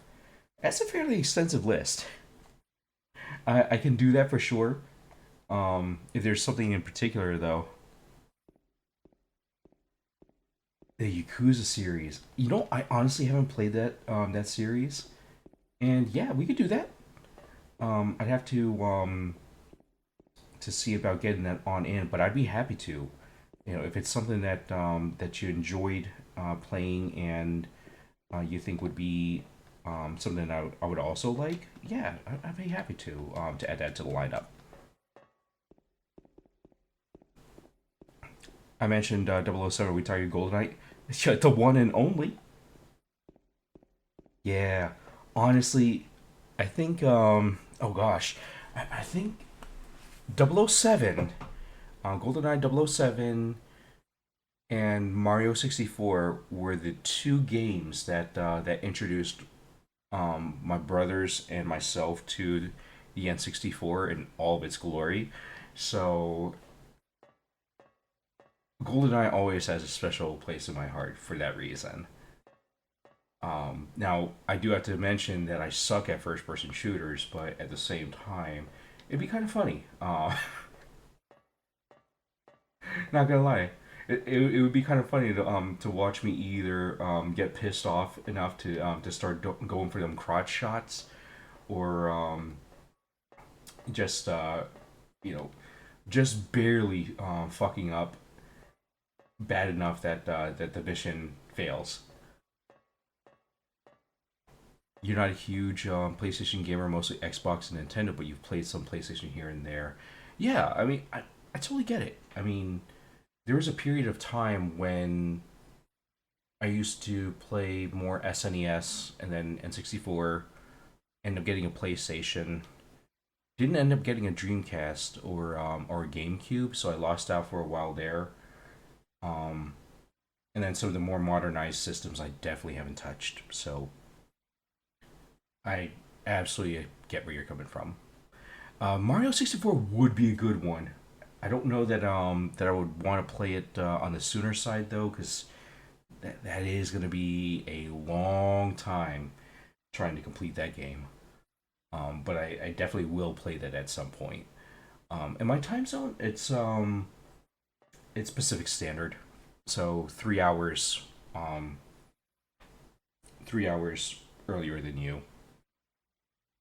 Usually start work at 11 p.m. EST. So when you're at work, got nothing to do, you got time there. That's fair. Always happy to help pass the time. Oh shit. That's a hell of a way of saying ain't no going back. Where the fuck are we? Like, is this really like the roof of this hotel? Wouldn't have expected this to be. Oh shit. Wouldn't have expected this to be the place where we would kind of get towards the end of this game. Yeah, around 8 p.m. my time. It's her. It's really her. Ever stop making that mistake? Mary's dead. You killed her. Maria, it's you. But I don't need you anymore. What? You must be joking. But I can be yours. I'll be here for you forever. And I'll never yell at you or make you feel bad. That's what you wanted. I'm different than Mary. How can you throw me away? I understand now. It's time to end this nightmare. No, I won't let you. You deserve to die too, James. Damn. Limousine, welcome on in. How are you doing today? So he really did kill his wife. Damn.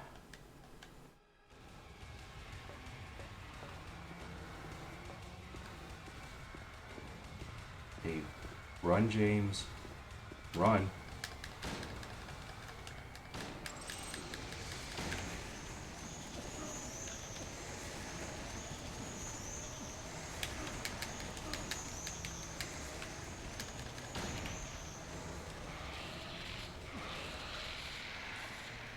Yo, she go and choke him out.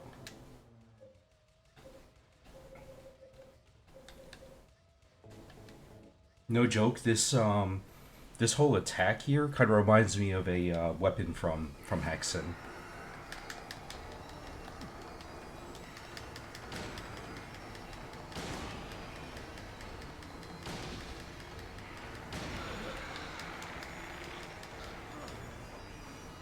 Don't get windowed.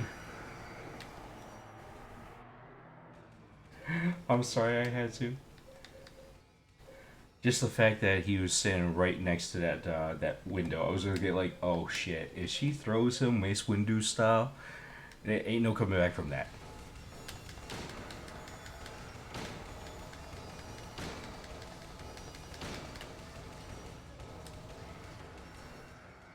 Yeah, I will say, if you've never played the Heretic series or Hexen, it's a bit of a more advanced, at least it feels like a more advanced game for its time. Um, it was one of the first games that I had ever played that had the whole entire hub system. So you could play as a warrior, you could play as a cleric or a mage, and eventually you get different weapon upgrades. One of those weapon upgrades, one of the strongest ones, was from the cleric. You could take essentially like a crucifix and fire a ball of souls. Hashtag they must have been exposed to the ball deodorant. Um, and quite literally, the, uh, the souls would like hit a wall or hit you, and then start ripping you to pieces. You just finished playing some Star Trek Infinite. Oh man, how was it?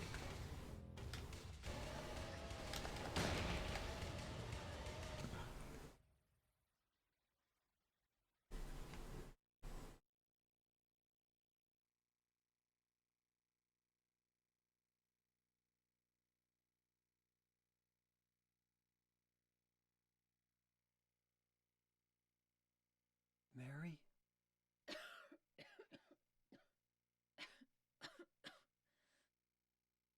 James. Forgive me.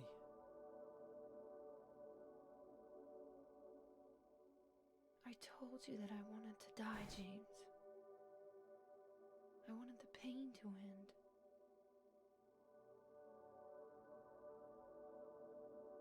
That's why I did it, honey. I just couldn't watch you suffer. Oh man. No. That's not true. You also said you didn't want to die. The truth is, I hated you. I wanted you out of the way. I wanted my life back. James, if that were true, then why do you look so sad?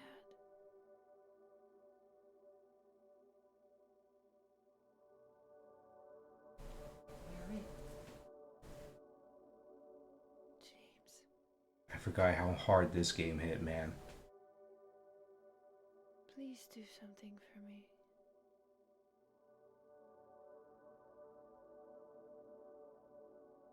Go on with your life.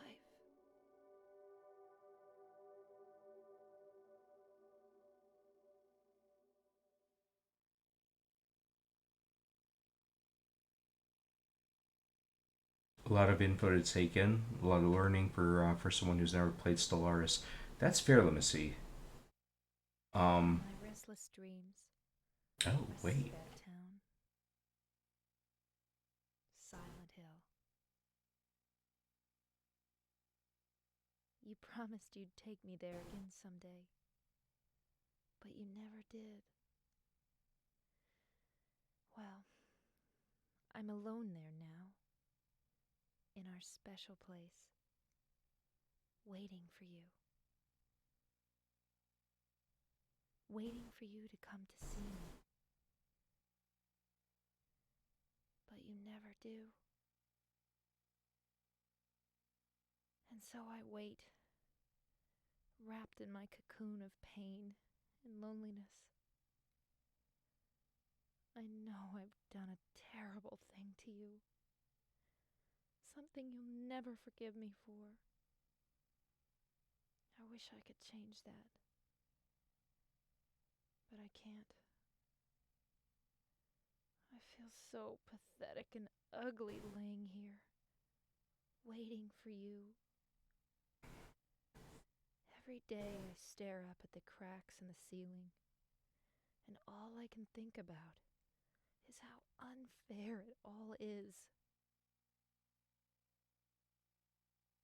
The doctor came today. He told me I could go home for a short stay. It's not that I'm getting better. It's just that this may be my last chance. I think you know what I mean. Even so, I'm glad to be coming home. I've missed you terribly. But I'm afraid, James. I'm afraid you don't really want me to come home. Whenever you come see me, I can tell how hard it is on you. I don't know if you hate me or pity me, or maybe I just disgust you. I'm sorry about that. When I first learned that I was going to die, I just didn't want to accept it. I was so angry all the time, and I struck out at everyone I loved most. Especially you, James.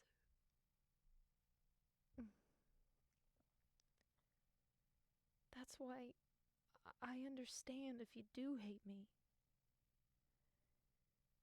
But I want you to know this, James. I'll always love you. Even though our life together had to end like this,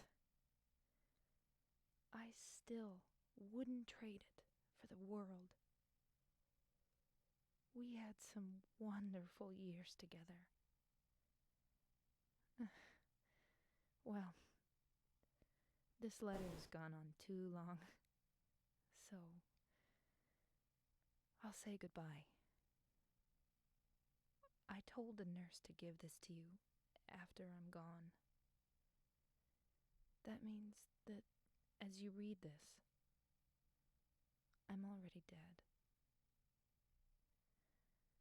I can't tell you to remember me, but I can't bear for you to forget me. These last few years since I became ill, I'm so sorry for what I did to you, did to us. You've given me so much, and I haven't been able to return a single thing. That's why I want you to live for yourself now. Do what's best for you, James. James, you made me happy.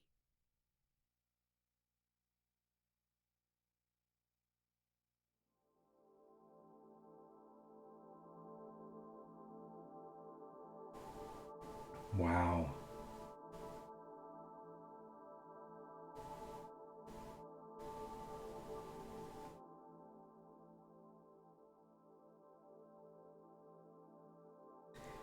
And this is why this is one of the most memorable entries in the Silent Hill series. I'd forgotten how damn good the story was in here and how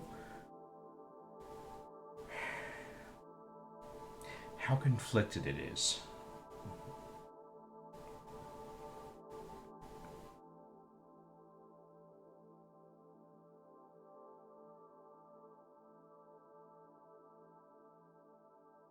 And I will say, Limacy, yeah, as soon as you said it's not as advanced as Stellaris, I'm like, that's actually a good, that's a good thing.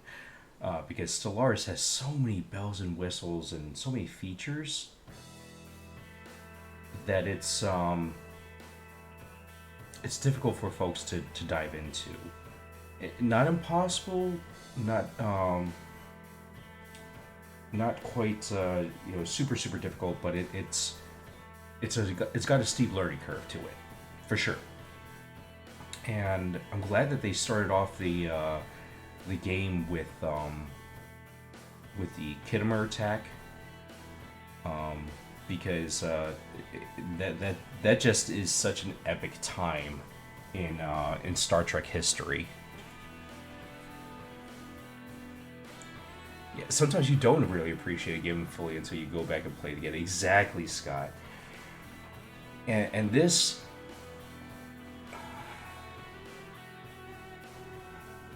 I know that this game doesn't appear to have like the multiple endings that Silent Hill 1 did. Maybe it does. I don't know for a fact. But I didn't really see a lot of room for there to be multiple endings, unless we really missed some very serious parts of exploration. I know that with Silent Hill 1, you could get different endings depending on whether or not you stumbled onto the fact that there's a side quest for you to complete, and if you stumbled across a certain item that you could have overlooked. With Silent Hill 2, we didn't really have a chance to see much more than was already kind of laid out in front of you. So not much in terms of side quests, so much as if you answer certain questions or figure out certain puzzles within the game, you would get rewarded with, say, ammunition or what have you. But I don't think that we found any sort of side quests or what have you that would suggest that this story branches off. Now, of course, it could be the case that we would see more of the story if we play through again, and if we play through at a higher difficulty level. But in all honesty, I don't know that I really want to go that route.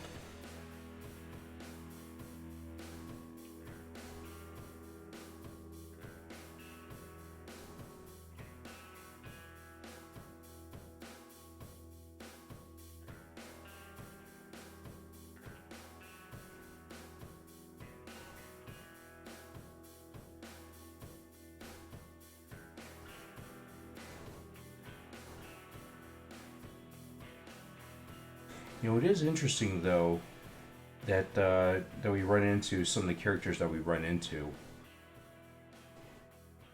because the first game was very much a lot like a revenge story.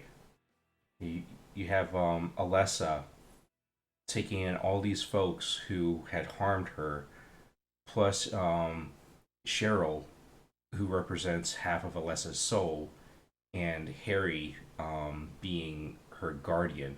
All these folks getting drawn in. Oh, so there are 4 endings. Okay, now I'm curious to see exactly what.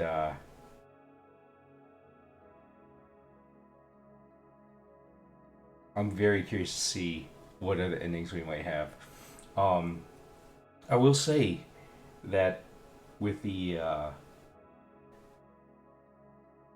story in this game, it's a whole lot more guilt. A lot more about guilt. A lot more about strength versus weakness and clarity of the moral choices that we have in front of us. Oh my goodness.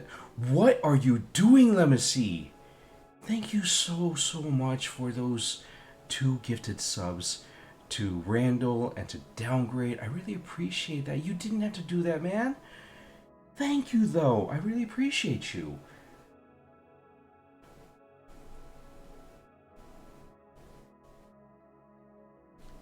Oh my goodness.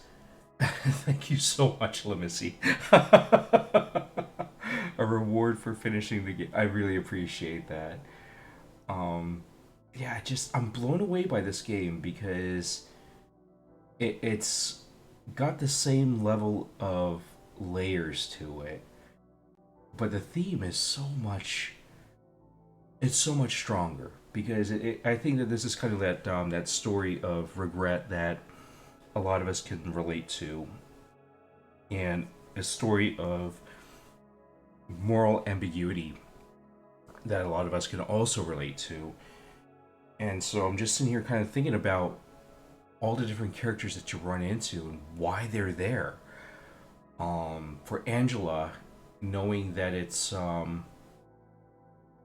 person who lashed out at their abusive parent and trying to find the other parent. For Eddie, it was someone who lashed out and killed people as pure revenge. He would kill people for making fun of him and for looking at him the wrong way and feeling like he was judged and being bullied all the time, and then finally pushing back. And then taking a look at James himself and Laura. It almost seems like you've got Maria, the life that could have been. You have Laura, the kind of innocent part of Mary and Mary's psyche, and then you've got Pyramid Head.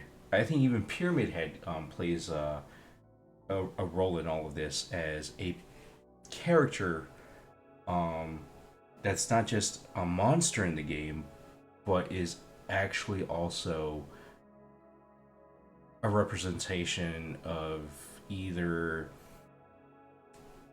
James' emotions versus Mary's emotions. I'm just sitting here like, oh my gosh, there's just so much to this, and I'm kind of curious to see what the other endings are. I gotta find a way to I gotta think back and see where there could have been different branches. You couldn't find out how to give to a specific person. No, that's totally okay. That is absolutely okay.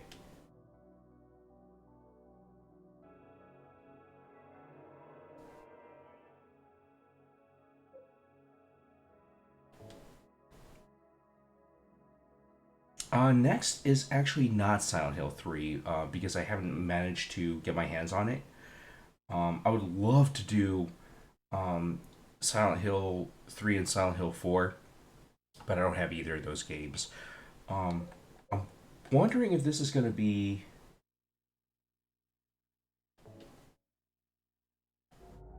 a new game plus, sort of like what we had with Silent Hill 1, and if this helps us develop a way to the other endings. So for now, we're just gonna go keep on playing this. Otherwise, I was gonna say it'd be time to switch over to Resident Evil: The Outbreak stories. So this is what I'm talking about. You see how trashed up this bathroom is? How absolutely horrible it is? It's still better than a Greyhound Station bathroom. I could kind of tell because they had to have drawn inspiration. If you look at how bad this place is, yeah.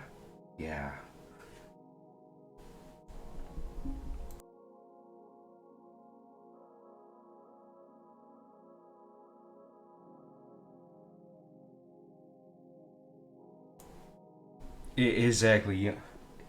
I'm looking at. Let me see. I would never want to go back to some of those Greyhound Station bathrooms again.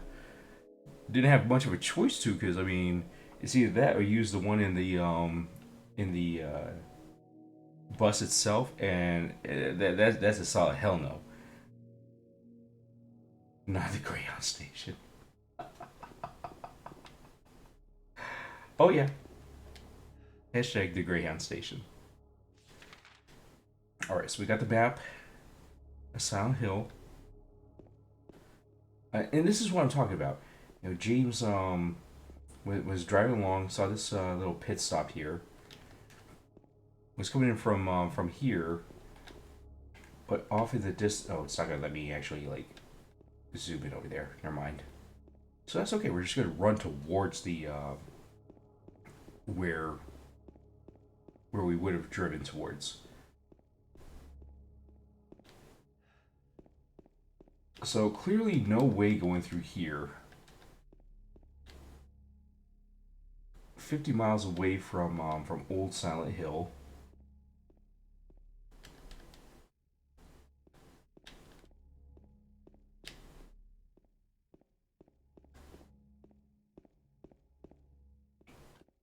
And instead we've got this area to just kind of park our car. Kind of funny that we just threw the car door open and we never bothered closing it or securing the car in any way, shape, or form.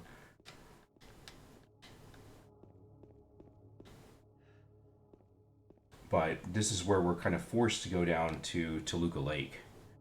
As you've said on stream, you get to a lot of public toilets. So you've been to many stadium toilets. Yeah. And I will bet that they're all, I'm hoping at least, I am really hoping that they're much cleaner than a Greyhound station bathroom. And again, you know, I am referencing that that bathroom that James started out in, because it is eerily similar to that. At least at some of the hubs. Don't get me wrong, not all of them are that bad, but bruh, I've been to a couple of stations where I was looking like, man, I gotta use the restroom. I walk in, take one look, I'm like, nah, fam, never mind, I can hold it. Or I'd just be like, you know what, I'm gonna go leave the station, go find another place nearby, like, you know, a fast food restaurant or something, and see if I could use their bathroom. Because the one at the station itself was, something. Not a good experience every time, but mostly they're clean. Exactly, that's exactly what I mean. We've all been there.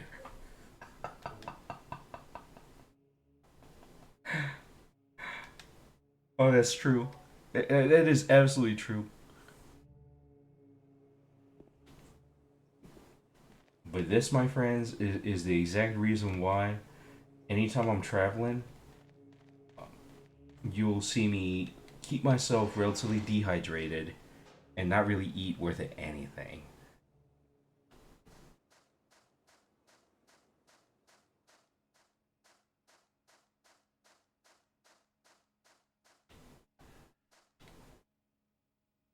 Alright, so this is our first cutscene where we run into Angela.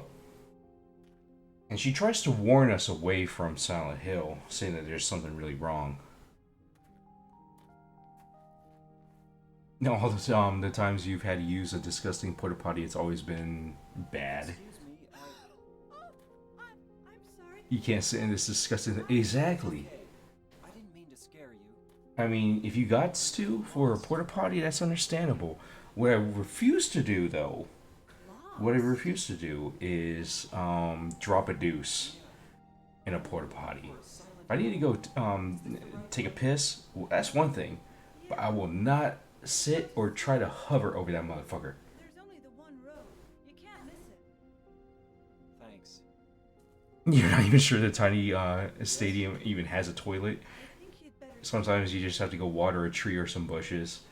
I mean, sometimes that's the better option anyway. This town, there's something wrong with it. It's kind of hard to explain, but Is it dangerous? maybe. And it's not just the fog either. I got it. I'll be careful. I'm not lying. No, I believe you. It's just, I guess I really don't care if it's dangerous or not. I'm going to town either way. But why? Because he's supposed to meet his wife at their special place. Who is it? Someone very important to me. I'd do anything if I could be with her again.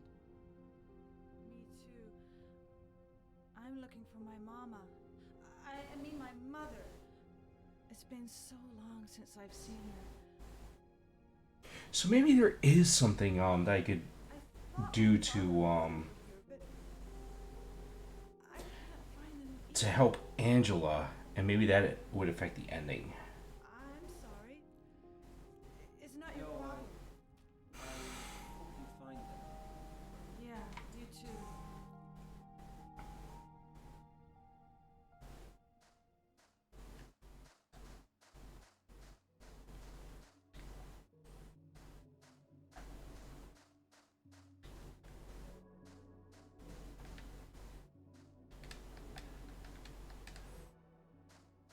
And just a friendly reminder, y'all, this stream is not sponsored by ball deodorant,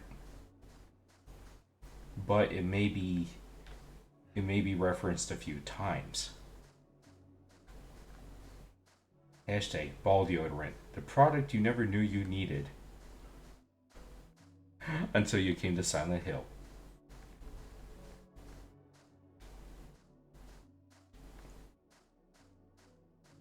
Hashtag ball deodorant. Hashtag happy nuts.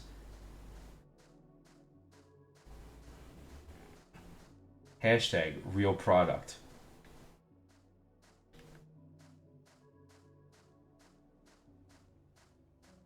Okay, so I think this is actually where we entered the graveyard.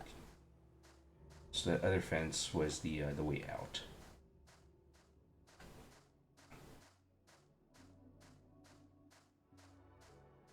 Yeah, I swear, my life has been has been eerily affected by the existence of this product. Is legit. We sometimes have people coming on up asking us, "Hey, where's the bag bomb?" And now I gotta think to myself, yeah. While you're looking for a bag bomb, there's also ball deodorant. Sometimes these products can help each other out.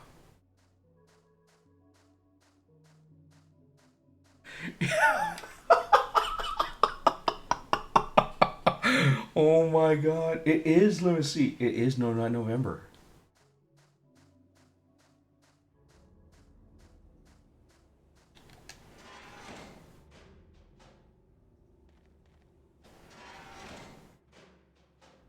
No, not November, featuring ball deodorant. For when you need an extra layer of protection.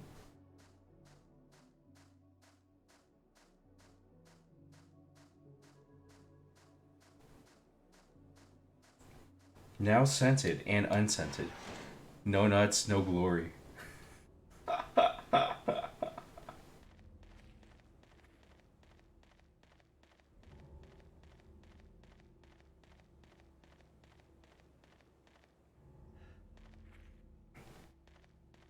I mean, that's also fair. Let me see. It's Moustache.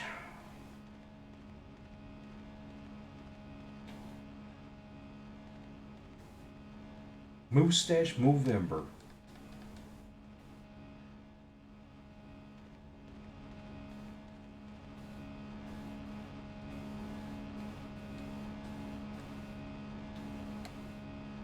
Oh, dude!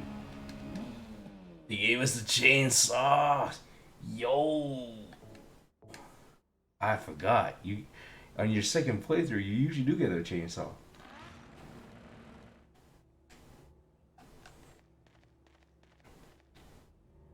No, it's not stop, not November. No, Scott.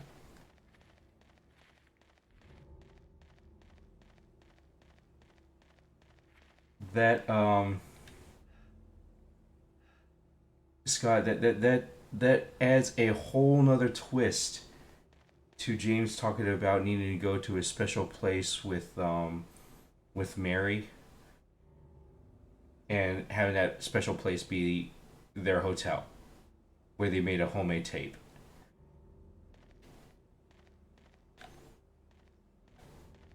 Now also sponsored by ball deodorant.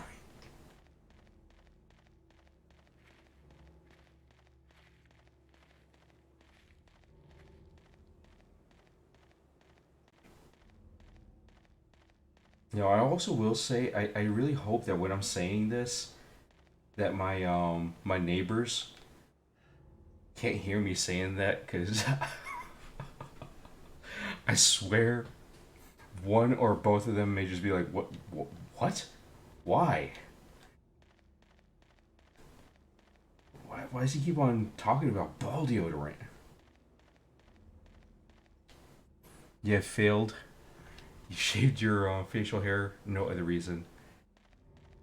I mean, you really don't need a reason to, shave your facial hair.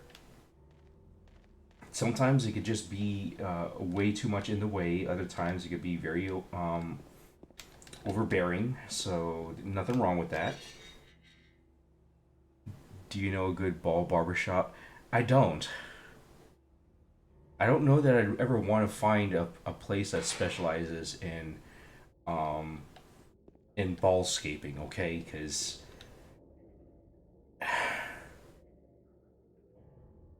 one, I'm saying this while James is carrying the chainsaw, and two,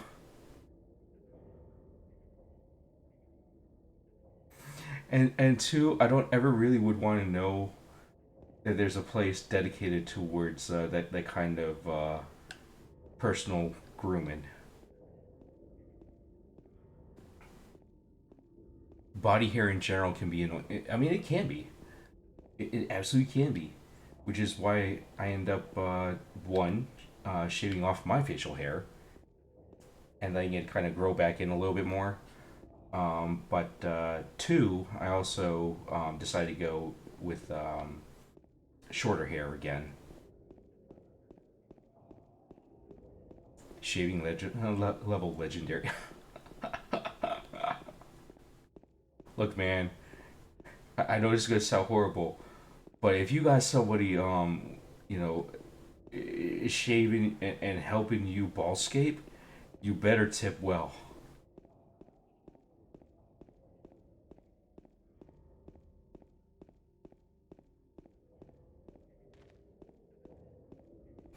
Gotta pay extra attention to just the tip.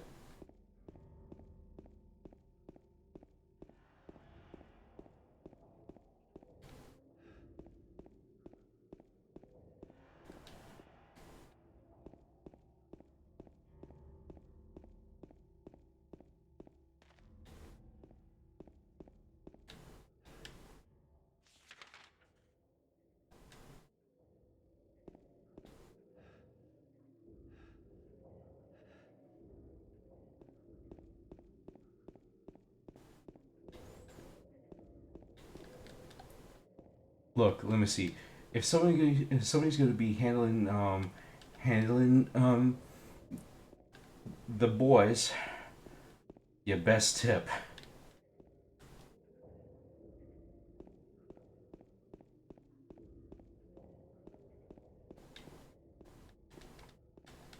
Hashtag just the tip.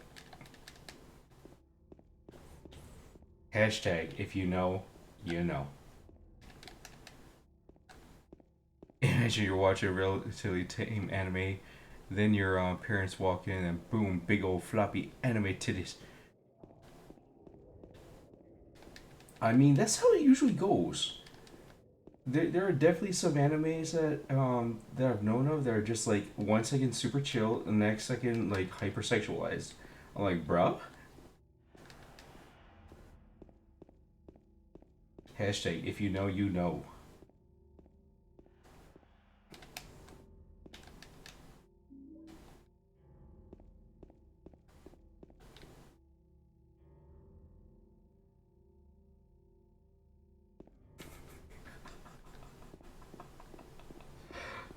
Oh, let me see.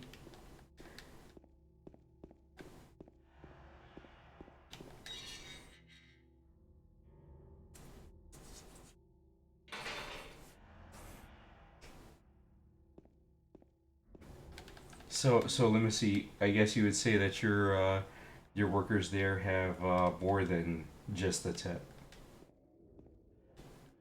I'm sorry. Hashtag thanks for the setup there, let me see. I really do appreciate that.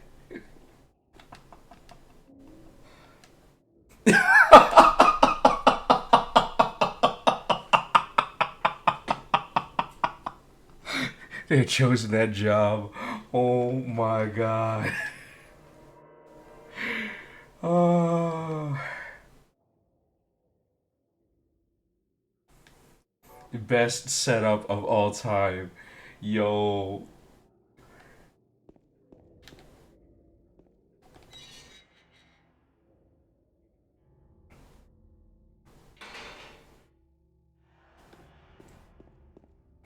Alright, so far everything's proceeding kind of the way it did previously.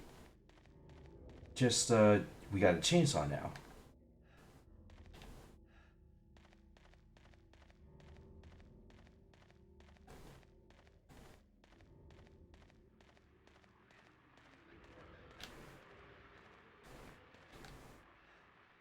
But at the same time, let me see. I think you'd probably agree that they're not up to the balls in pay. I'm sorry. Actually, I'm not sorry.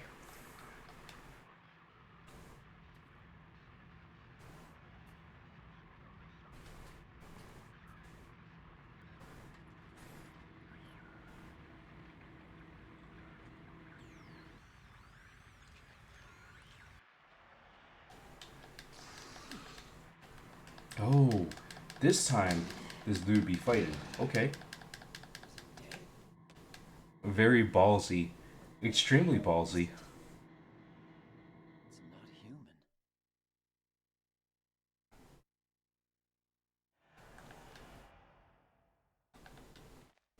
You have unions there, just as McDonald's, which the Danish union's 12. In the end of the 80s, they will sell a single burger. Dang!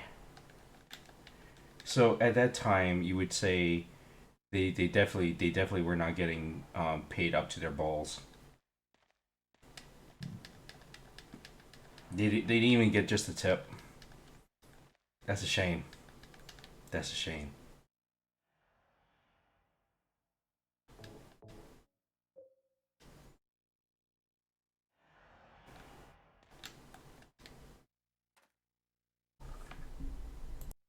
Oh, yeah.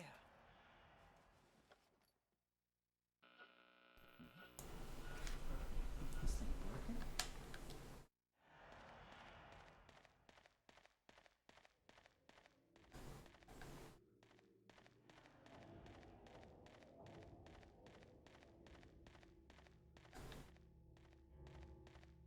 So as you're saying, let me see, is that Danish rules ensure that you get more than just a tip?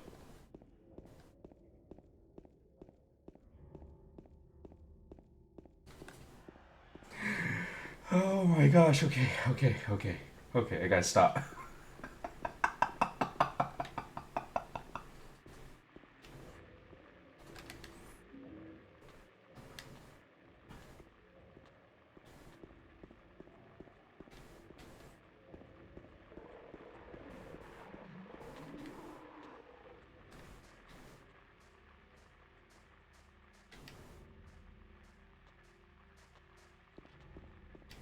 I mean, Scott, Limisi is gifting these jokes, okay?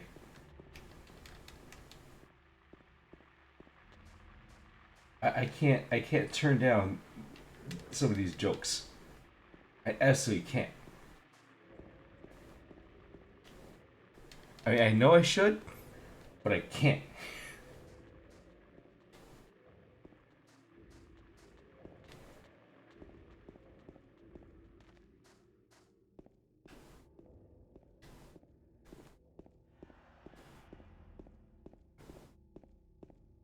So one thing that did kind of confuse me when we first played this is this entire notion of we're going to go from point A to point B with no actual reason to go from point A to point B.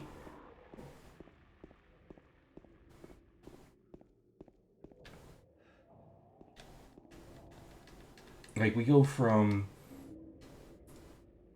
where we found that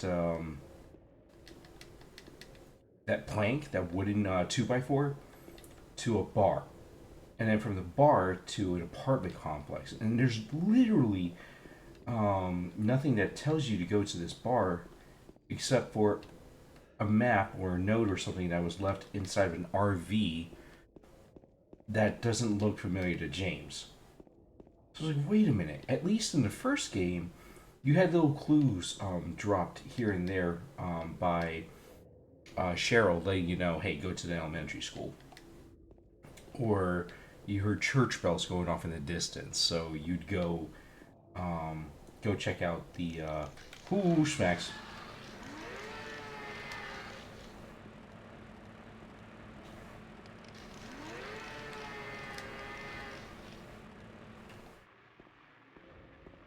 So you go check out the church, and then the person at the church would tell you go to the hospital, and so on and so forth. So little breadcrumbs here and there.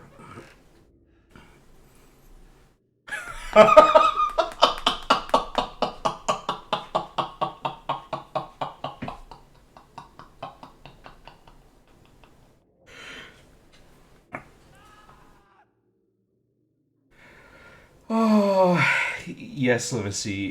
In the US, the tip is about 20%.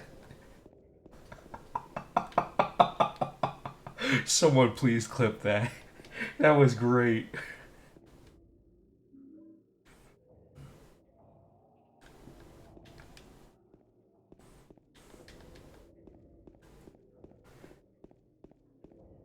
Livesey, congratulations. I'm pretty sure you just won the internet today.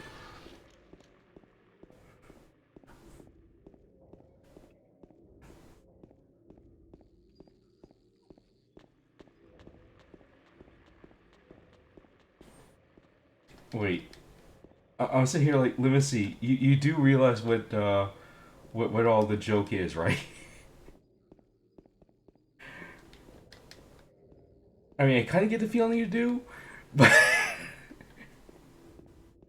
but it's just so perfect. Oh my god. Oh. Yeah, so here we didn't really get much in terms of a set of breadcrumbs letting us know, hey, go specifically to this RV, and then from the RV, go check out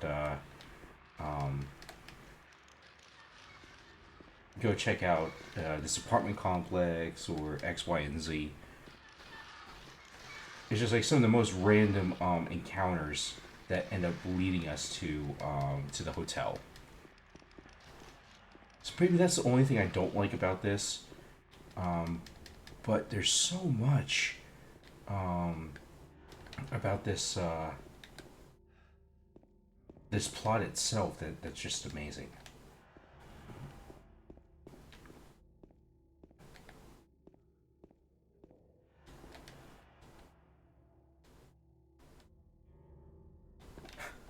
The torn memo page says, "Run away, run away, run away."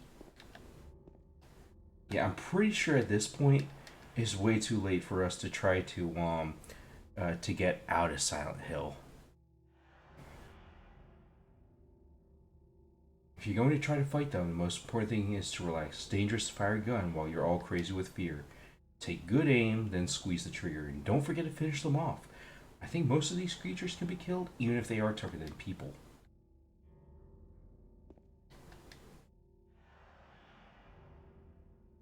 Seems that they're attracted to light.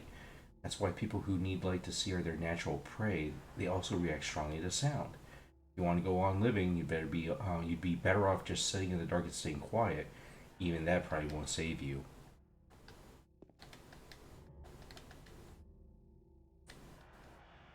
I saw those demons. They were there, I'm certain, but my friend says you didn't see anything. If that's true, does that mean that what I saw was an illusion? Whether that demon that ate human beings was real, or whether it was just some kind of hallucination, one thing I know for sure is that I'm beyond all hope. Nah, fam, you just got your ass handed to you by these enemies. I feel bad for that. Go to write everything that I learned so far. Maybe that will help you out somehow. You're reading this, it probably means I'm already dead. Honestly, dude had some good tips. Just because some of these enemies really will charge after you if you have your flashlight on. And the same thing kind of holds true for Silent Hill 1. There are some enemies who are very strongly attracted to your light. If you turn off your light, you can actually sneak by them. Of course, downside is it makes it that much more difficult to try to sneak around and navigate.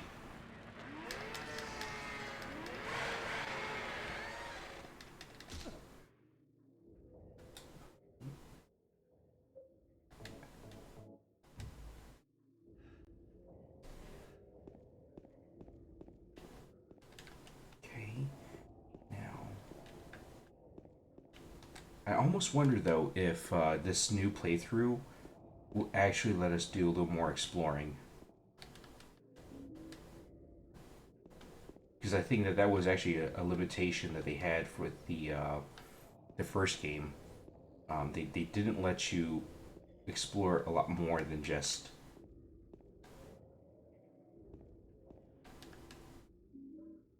what was already there. So we'll find out.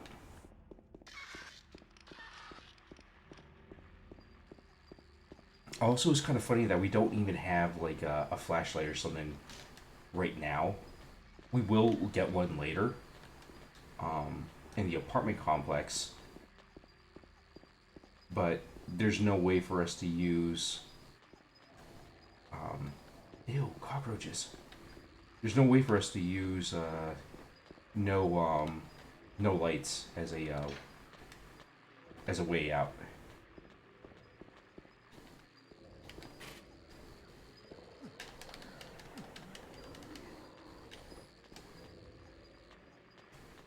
I also like that this gives you a little bit of foreshadowing that this door is only open when it's dark out. Ew, nasty.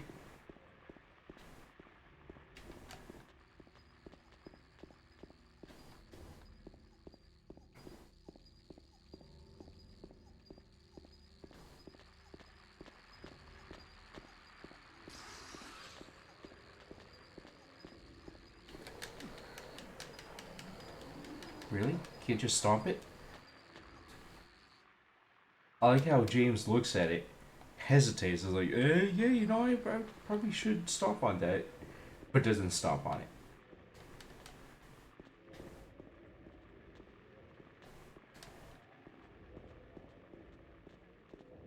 You know, another thing that that's kind of wild to me is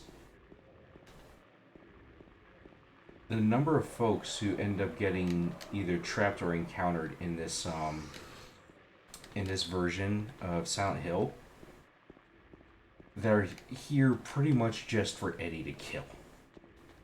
Or at least it seems that way. One person gets crushed underneath a fridge. Another person gets their head bashed in, or maybe shot and blown apart at close range with a revolver. And you get like 5 people who I think get killed inside of a meatpacking plant that suspiciously has chunks of meat hanging from hooks that look a lot like Eddie.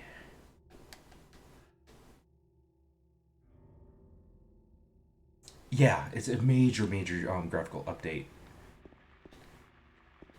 And not just, graphical update, but also as far as being able to expand the map more and just load more data, more puzzles. I think it's one of the nicer things about this game.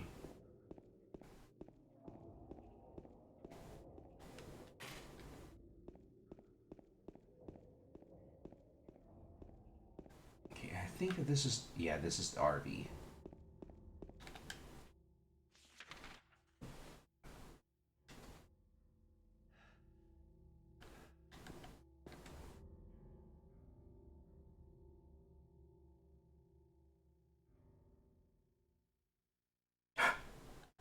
After tonight, you'll be 10 hours ahead of Chelsea, or you're not 10 hours ahead of Chelsea. You're 9 hours ahead of her. Yeah.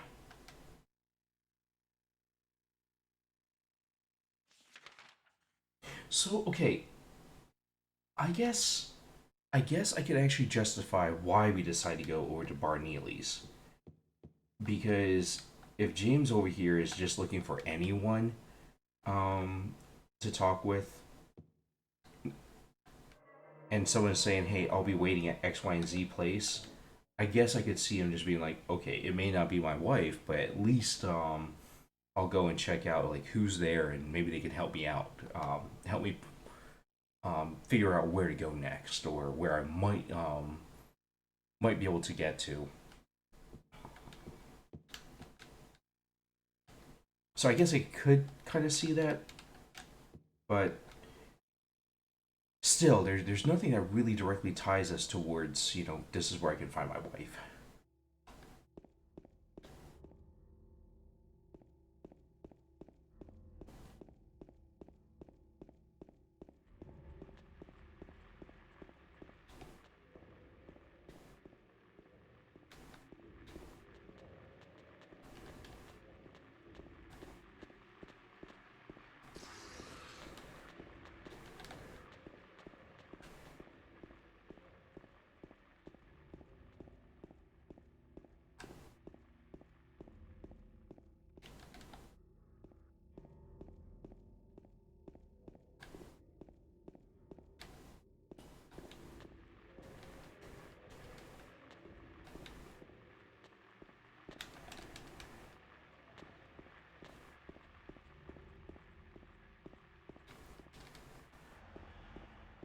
Oh, these enemies are so damn creepy.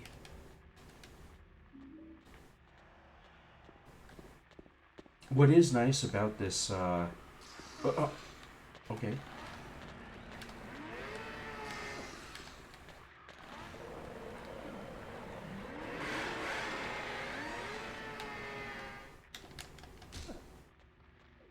Oh man, now that I'm thinking about it, guys, what I should also do is see if I can get a copy of Dead Rising, because I think that just thinking about this chainsaw reminds me of that game.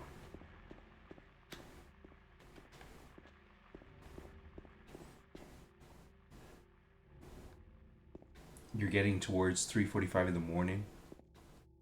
Yeah, yeah. Please get lots of good rest, okay? Let me see. Thank you so much for being here, and thank you again for your generosity. I really appreciate those 2 gifted subs.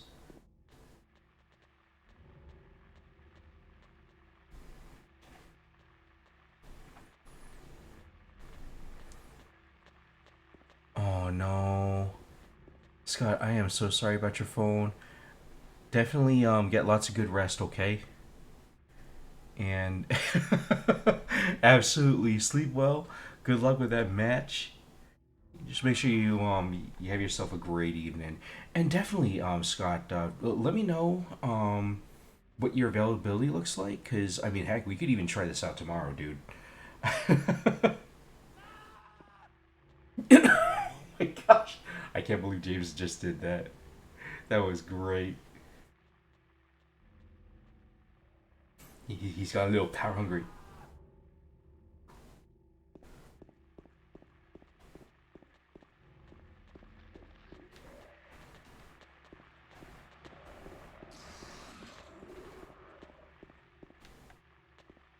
Yeah, for sure. I'll send you a message on Discord. We'll figure something out one way or other.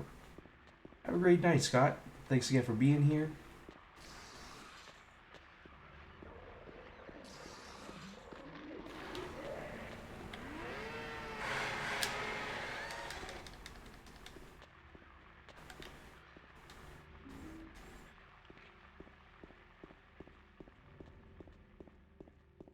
You know, I do have to enjoy the fact, though, that by exploring all this area, we actually do get our hands on quite a few items that we wouldn't otherwise. Like extra health drinks, extra ammunition. I also like the fact that I'm not relying on a freaking plank for protecting James over here.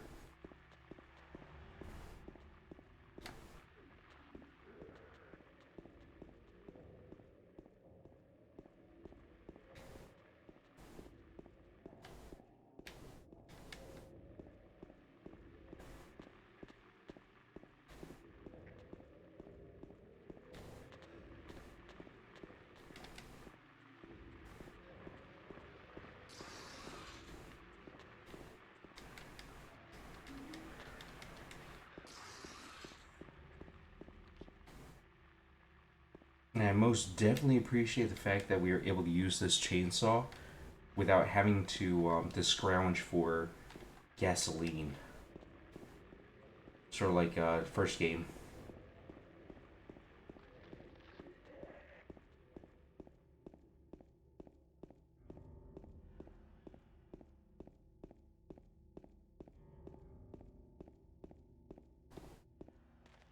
Pretty sure this is where the pathway had spit us out before.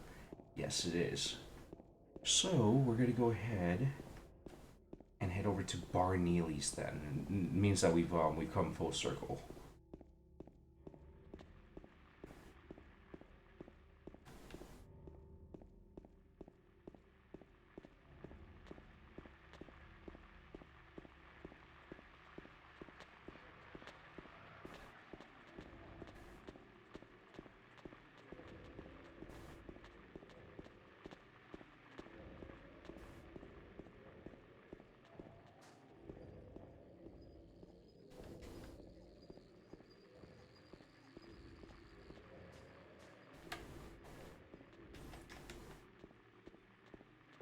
It's kind of a shame that we can't go into some of these houses though.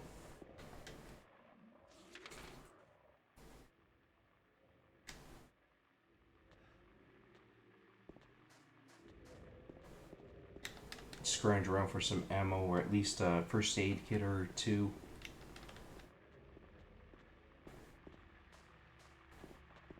I mean, we got a chainsaw here. This counts as a door opener, right?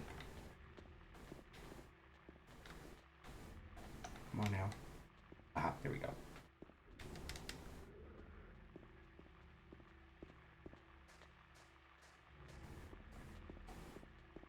Cafe Texan.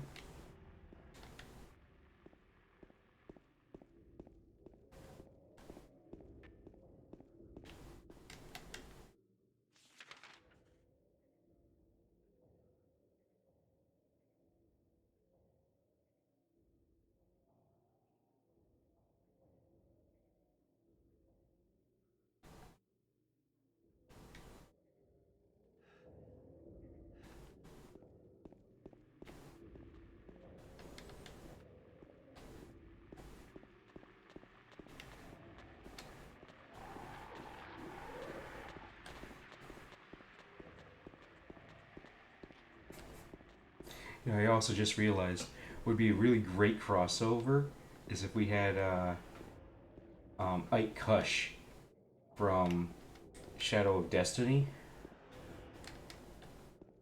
playing in the shoes of James over here.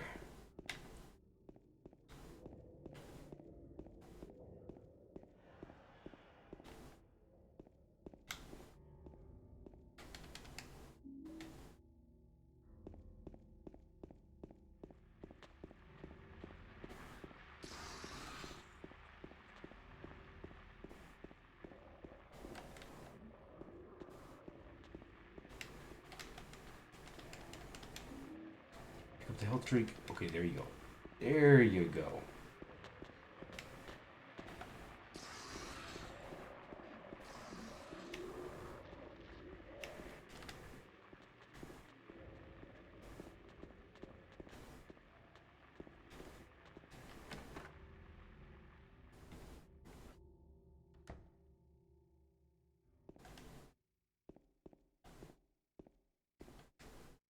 And when we take a look at this map, it actually points us in the direction um, of the apartments.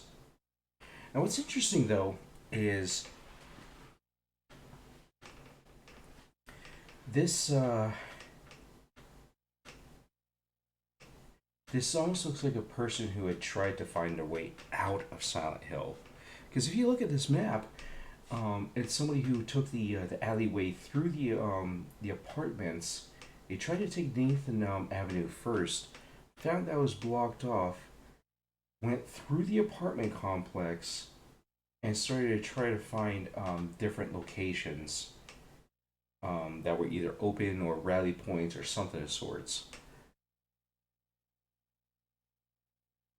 And they have both the bar as well as the motorhome circled on here. Different places that look like they've been walled off or what have you. But if that's the case, then whoever the heck this was didn't make it. And I'm almost wondering if it's that one dude who we did find dead with a little bit of a memo pad saying, hey, you know, you can fight these enemies and what have you, and these are the best ways to avoid confrontation with them. It almost seems like that was the person who got this far, almost got out, but ended up getting killed by the monsters anyhow. Kind of makes me wonder a little bit about who the heck that person was and what happened that they weren't able to get out.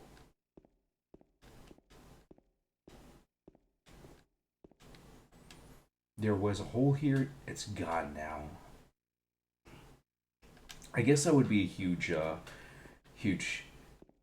guess as to why they couldn't really get anywhere. Because I did forget that one crucial thing, that with Silent Hill, the place can and will change on you in all sorts of gloriously fucked up ways.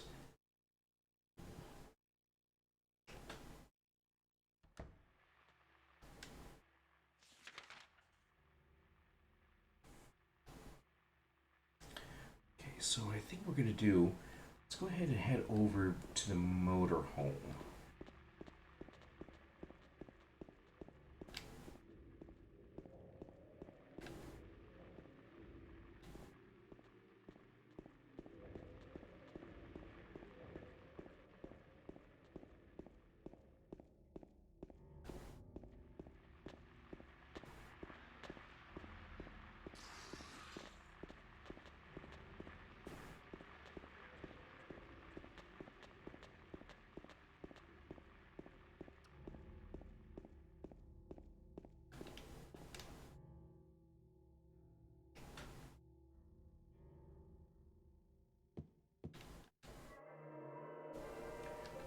We are going to save here. And what I think we'll do, we're going to take a small break. And we're going to go ahead and switch up games. So I really wasn't expecting on beating this tonight. But it seems like a good place for us to start a different game that's kind of in the same vein. I would say let's go ahead and start Silent Hill 3 or Silent Hill 4, but considering I don't have a copy of either of those games yet, that's a no-go. But we do have something else that would be a real treat instead. So we're going to go ahead and take a break.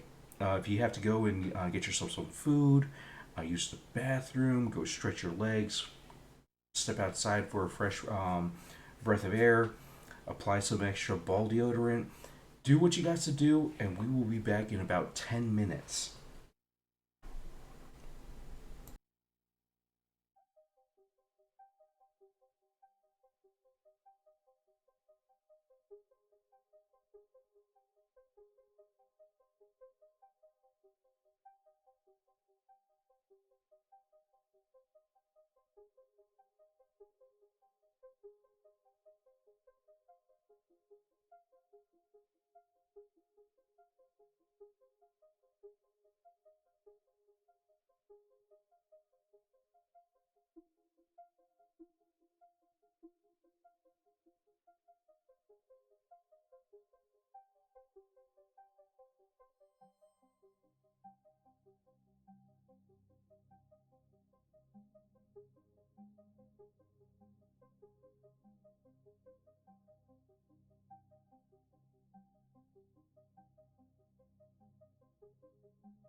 Thank you all so much for your patience.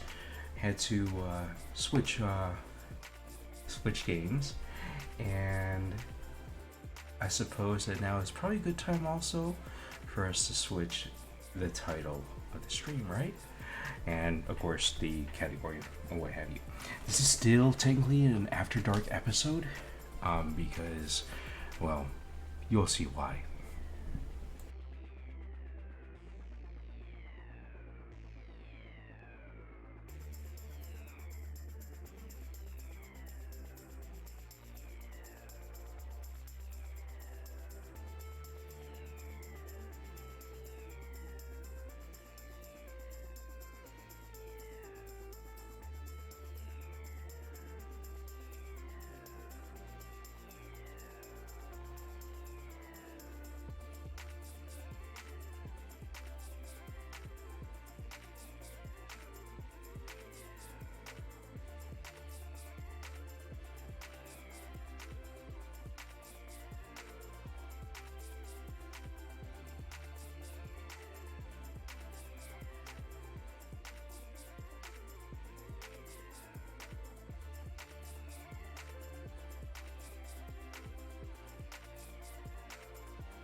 That's right, y'all.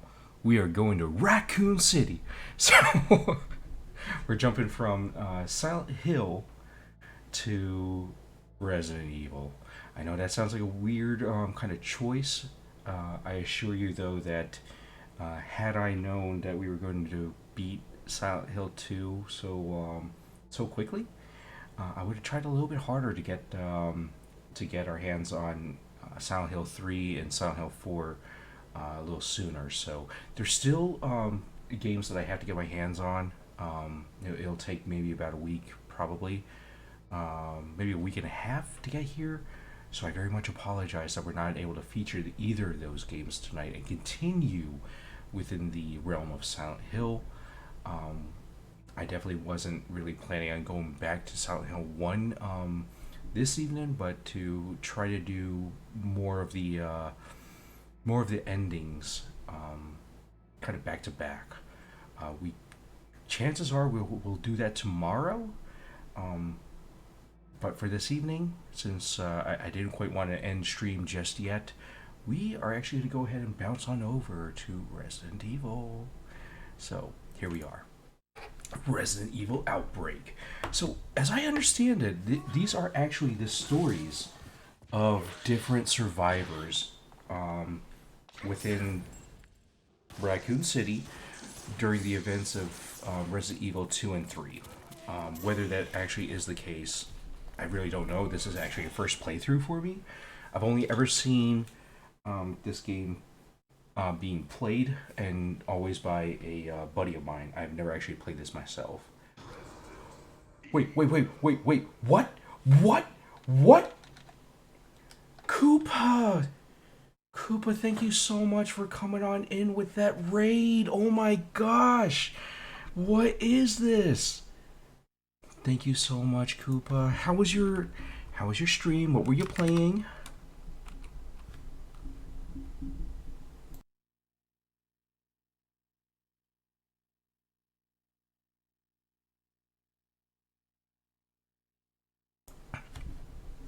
Welcome on in, everyone. I really appreciate you coming on over with Koopa. My name is Abba Lab. I am a retro/variety streamer. Tonight we were playing some Silent Hill 2, but we ended up beating the game, so Instead of being able to continue with Silent Hill 3 or 4, since we don't have those games, we are actually switching on over to Resident Evil Outbreak. I usually play some retro games around the SNES, PlayStation 1, PlayStation 2, and Xbox original era. But every once in a while, we'll branch out to something else completely different. We've played some more modernized games, um, such as Dead State on the PC. We've played other PC games that are a little bit more modernized as well. Some RPGs, including Cosmic Star Heroine, which we still actually have to go back and finish. And we also have featured other games on here like Final Fantasy IV on the PlayStation. So more of the original way that the game was intended to be played. So it's a bit of a mishmash, but I do also want to say that we'll be adding the N64 fairly shortly to our lineup. And once we do, we're going to try out some Perfect Dark for sure, as well as Ogre Battle 64. It's a game that I've wanted to feature for a long while. But generally speaking, if it's something that you may have encountered within the earlier days of SNES, PlayStation, and Xbox gaming, you'll see it featured here. You were playing God of War. Oh my gosh, Koopa. You had a lot of fun. I'm so happy for you. And you just beat a boss. It was no joke, a challenge. Yeah. I mean, honestly, I haven't played a lot of God of War, but I definitely have watched some gameplay. And some of those boss battles are pretty intense. Which God of War were you playing, if you don't mind me asking? Was it the PS5 version? I've only ever seen the later entries. I don't know that I've actually ever watched like the PlayStation.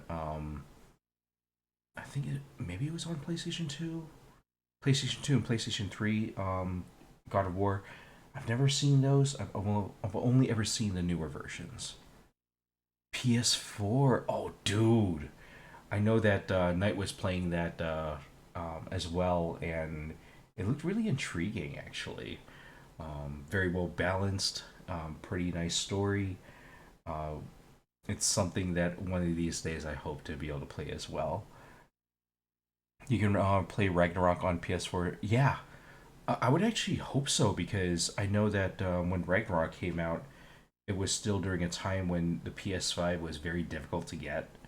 So I can't imagine them saying that they would want to give up on that revenue from having a PS4 version of that game.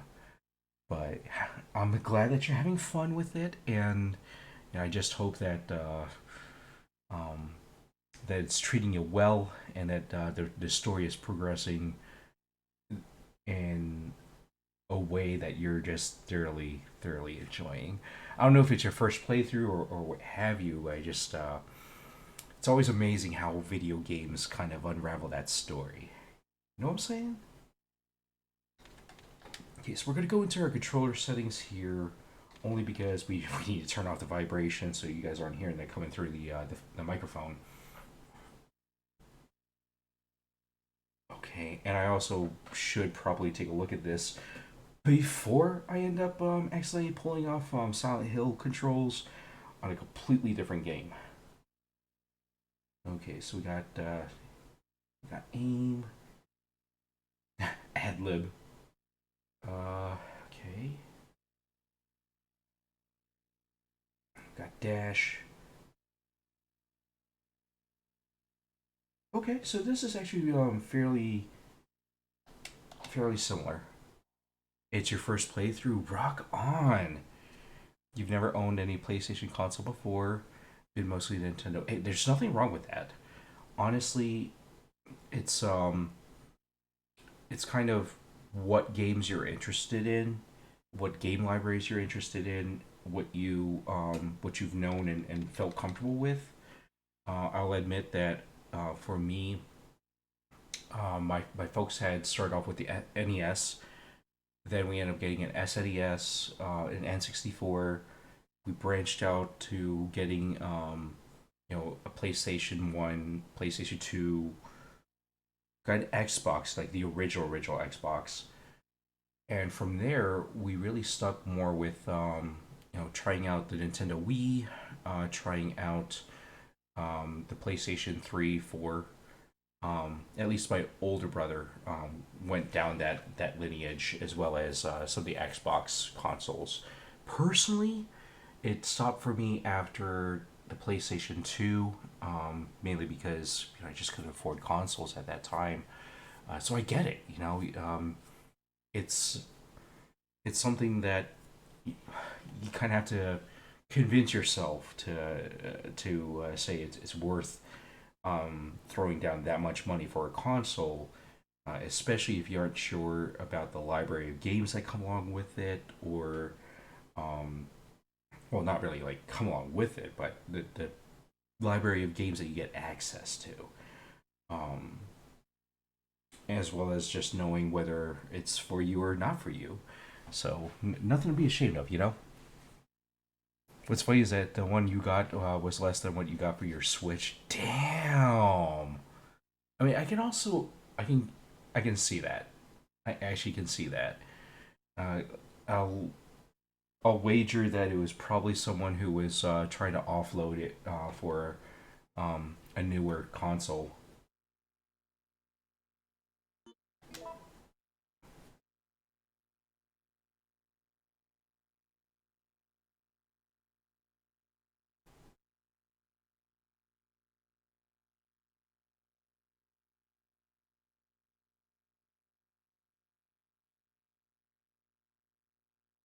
I will say though that coming coming December, we're probably gonna not only go back to our anchor games, so making sure that we go back to Final Fantasy IV as well as Saga Frontier, but I'm kind of inclined to go for the Metal Gear Solid series around that time too. I was thinking maybe earlier than that, but I'm like, wait, no, no, because I've got Resident Evil Outbreak, which we're playing now. Then we're gonna jump over to Resident Evil Code Veronica because I've never played that before, and I kind of am curious about it. So we would play that. And then we've got Silent Hill 3, we've got Silent Hill 4, and that should take us to about maybe mid December. And then from there, kind of splitting it between the two RPG games plus Metal Gear for something a little more action. It was used, repaired, and reset. Ooh, okay. That actually makes a lot of sense too. It's a Pro with like a terabyte or two. Okay.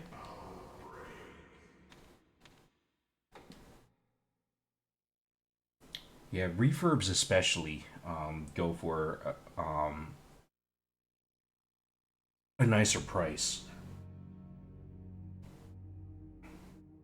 I like that you could actually choose your scenario here. I mean, not in this particular case, because everything else is grayed out, but I'm gonna guess that you could go back and play any scenario that you want. So we're gonna go with the default Outbreak. It was a typical night at Jay's bar.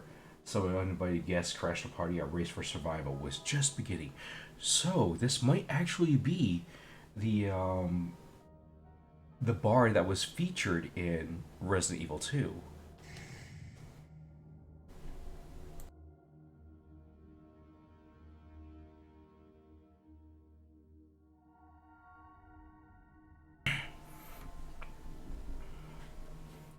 Okay, let's see here. Do we want to play as Kevin? Police officer with a high quality handgun. You're gonna head out for the night? Oh, thank you so much, Koopa, for the raid and thank you so much for hanging out for a little bit. Absolutely, make sure that you get that after stream self care. By all means, sleep well, sweet dreams, and I will see you around the platform. Thank you again for your support. I really appreciate you, and especially coming on in with a raid like that. You know, you could have rated anyone on the platform, and you chose me, and that means a lot. So thank you so much, Koopa. And for folks in the chat, anyone who's lurking or what have you, if you've never seen a Koopa stream, you really should go check out his channel. A great person all around, great content, and honestly, follows are free, and you should definitely go check out his channel. So, thank you again, Koopa, for everything. Really, thank you.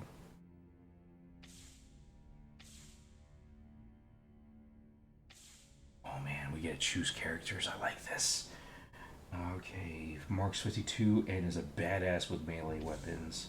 That's what I'm talking about. Jim, Subway staff.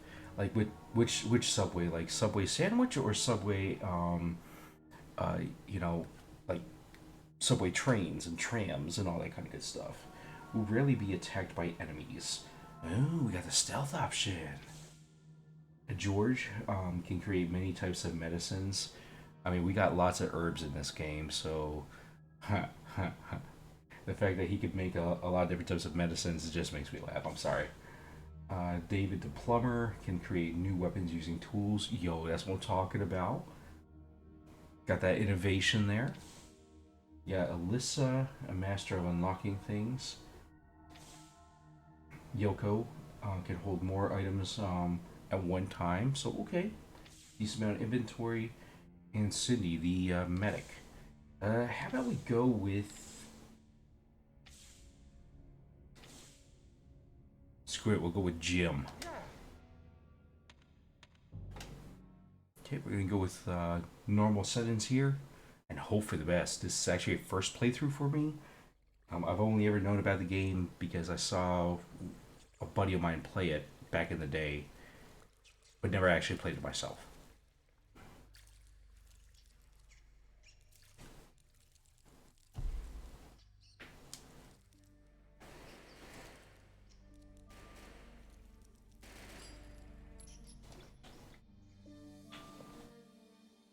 I will say though that seeing those rats kind of run on by reminds me a little bit of Shadowgate 64. I am still so stoked about getting to add that to my library, because not only is it a good game, but it's also a great entry in the Shadowgate franchise. If y'all have never played Shadowgate, like the original, one, definitely understand.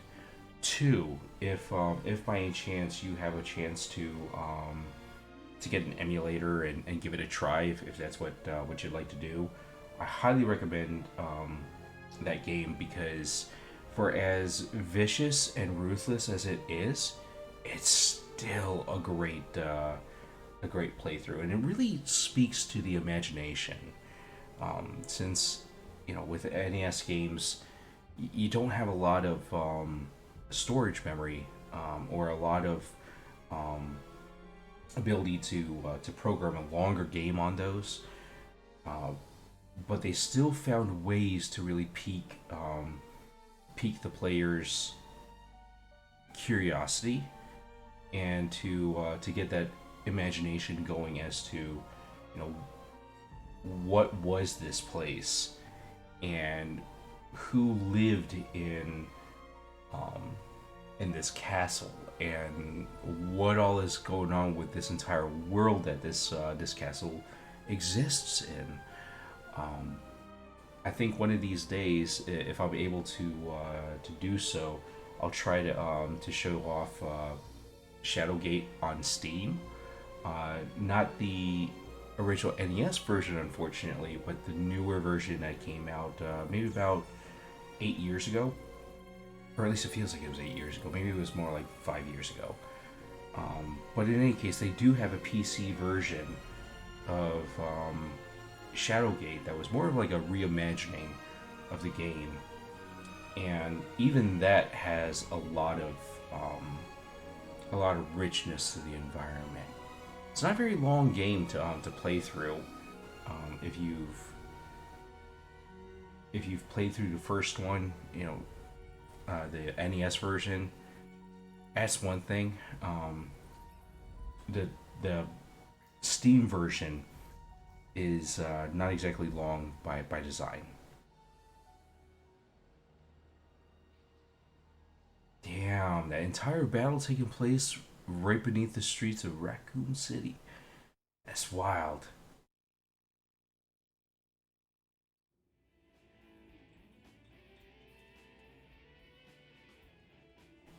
But yeah, Shadowgate 64 also kind of explores that same world. Still asks a lot of really great questions. There was a disruption earlier at today's football match between the Raccoon Show And I think it would just be fun. Just absolutely fun to play with you guys. fans at Earth Control and sparked a riot. The number of injured is not yet known, but more than 50 Oh no. The infected rats. Aren't you eating anything? Hey, Bob, where's your mind at? What?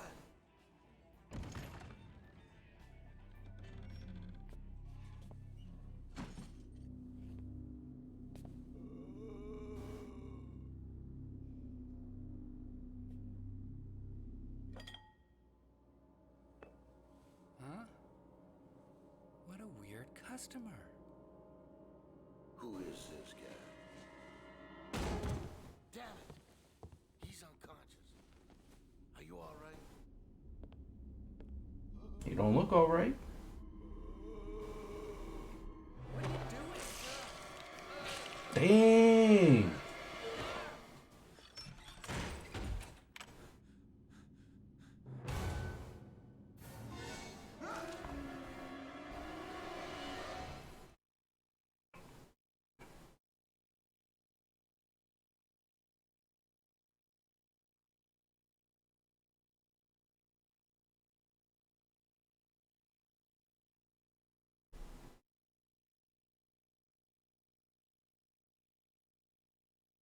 Okay, I just gotta remember, these are not Silent Hill controls.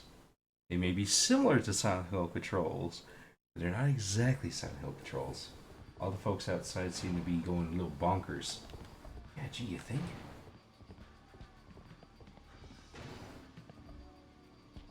So first thing to do, we gotta arm up. Handgun, will you take it? Fuck yes, I will.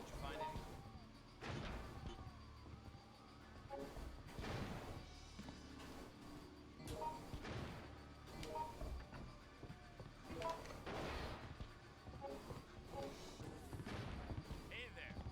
Excuse me. No good here. Hey there! Oh man, I forgot that you could actually play this co-op.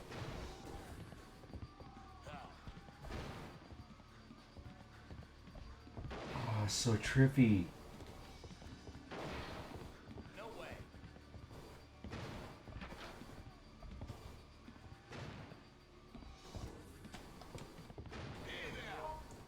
Staff room key, will you take it? Yes.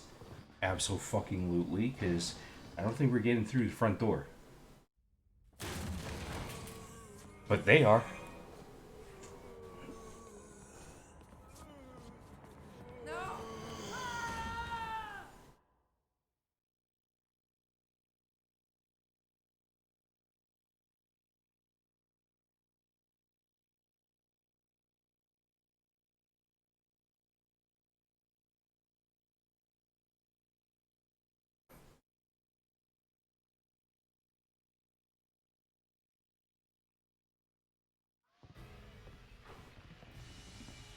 Okay, so we gotta get ourselves over to the staff room. Oh, oh, oh. What is this? What do we got here? What do we got here? Something down here. Nah. We're gonna skip that manual for now.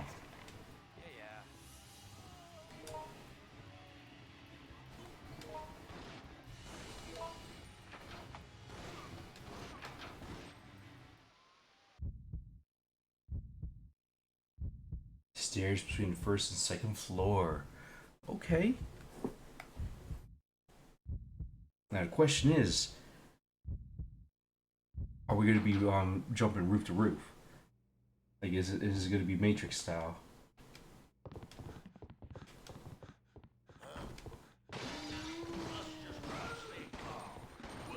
I also like the fact that we're not doing this completely alone. We got the we got NPCs helping us out.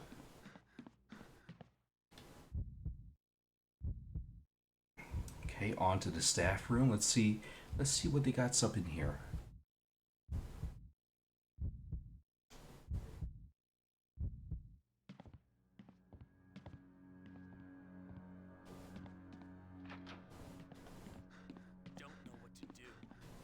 I mean, it's good though that we don't have to worry about trying to find different items. Like they got that classic sparkle to them.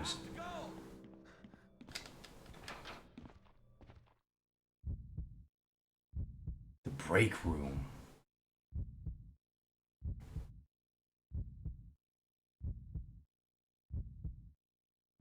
Yeah, it's actually one of the things though that I do kind of like about Silent Hill is it doesn't give you the it doesn't always give you the most obvious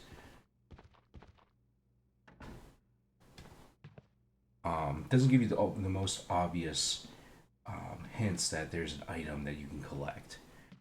So you got to really kind of look at the finer details. Whoa, okay.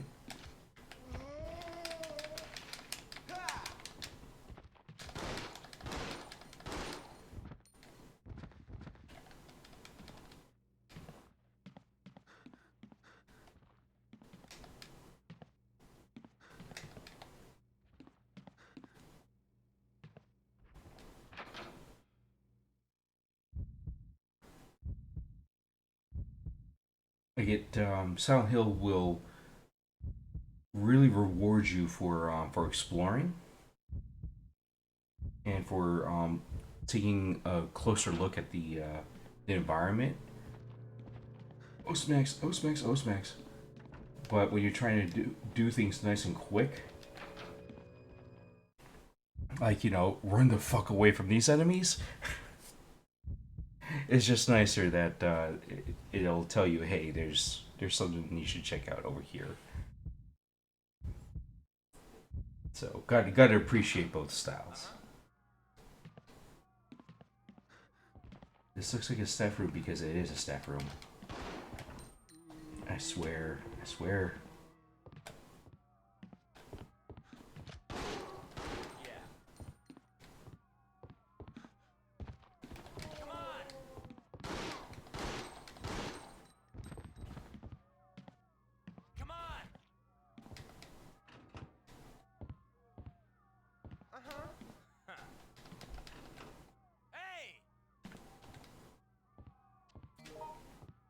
Small diary. Diary of bar staff. I hate the kids living in the next apartment. They sneak into this building through an access way on the roof every day and cause so much trouble. The day before yesterday, they closed the shutter on the third floor while I wasn't looking. Because of that, I couldn't go to the roof to get a package I needed. Then I got a good scolding from Jack. How ridiculous. It's not even my fault. Can't remember how many times they broke the lock that holds the sign to the chain link fence. However, I welded it so that they will never be able to enter. You son of a... If they should break it, I'll sue them for damaging my property. You better watch your butts, kids.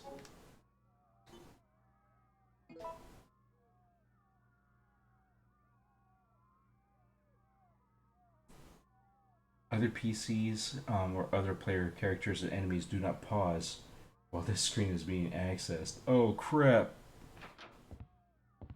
So we could be attacked Even even on the status screen. That's great.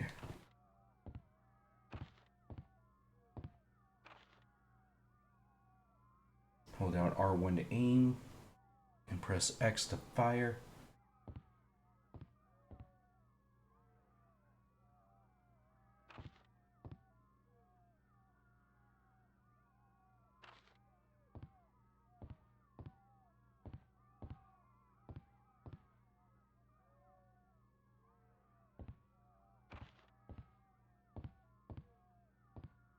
Okay.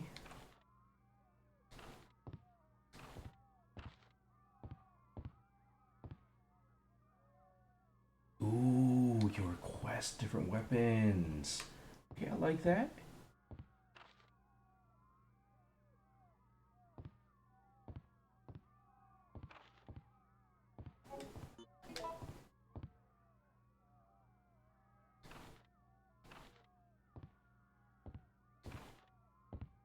Okay, 4-tier health system, I like it.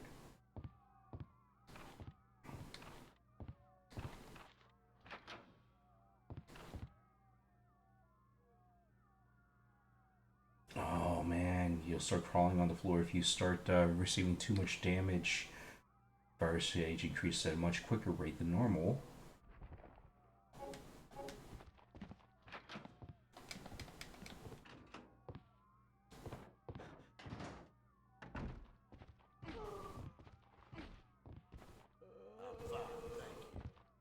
Ooh. Uh-huh.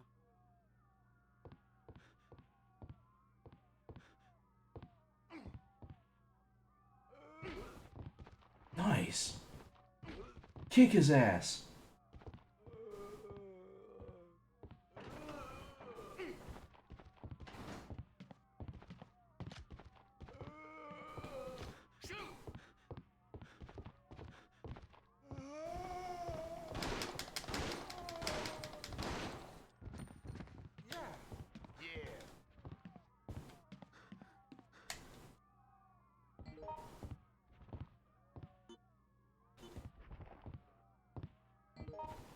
I need that, man. Oh, sweet. Maybe? Hopefully? I need that, man.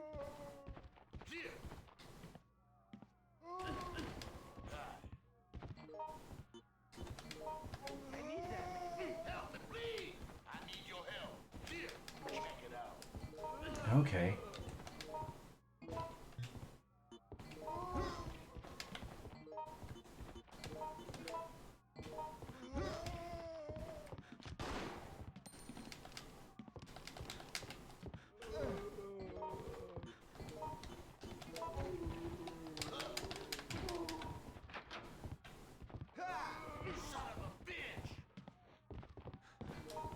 Oh, these controls are so weird. Oh shoot, 9mm. Okay, never mind. I need that, man.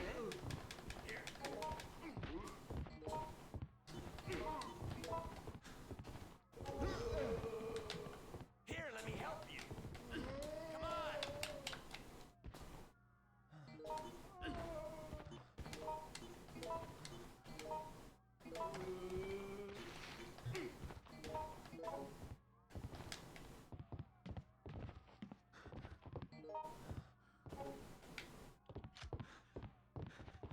Let's just try to stay calm. Come on. Oh, we ain't looking so good. Go away.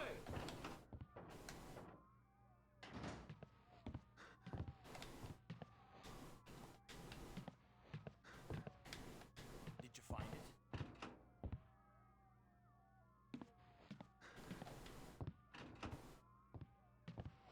Hell no.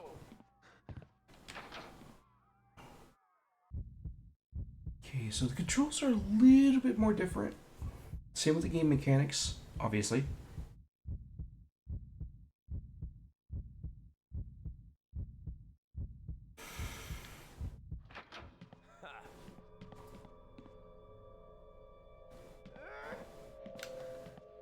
All right.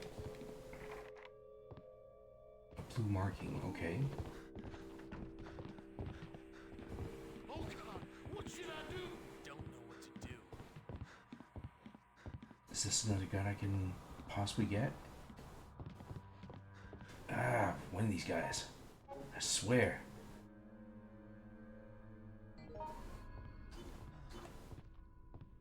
A nail gun, okay.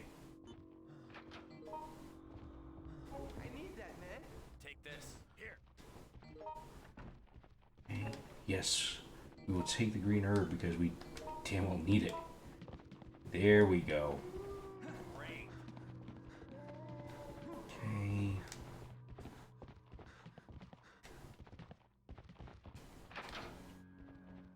We don't have very much inventory room, so not really going to be able to pick up that red herb that was there,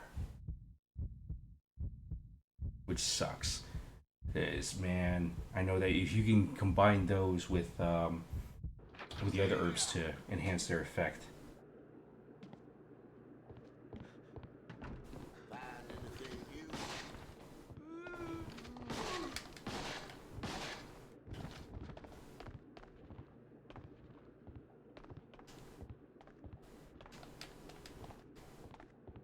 We have to go.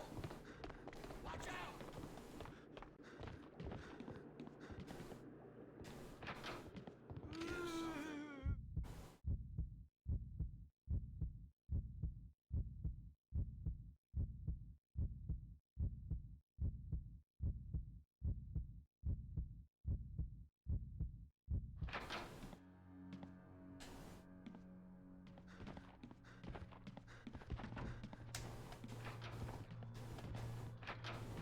Ha.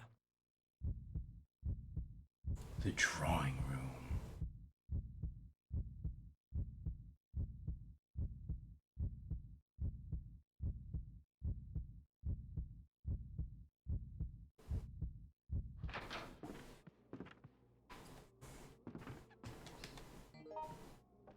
Lighter?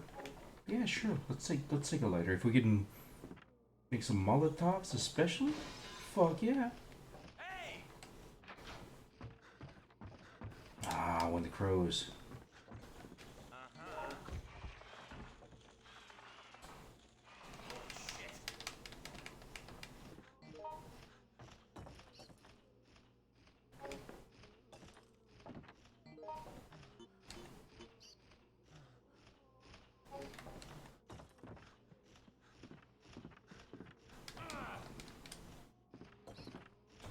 Here, let me help you.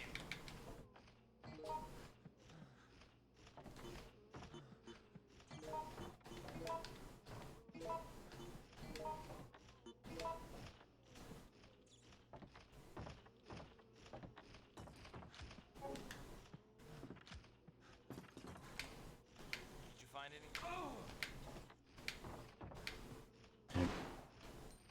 Can I please shoot this this crow? Like damn.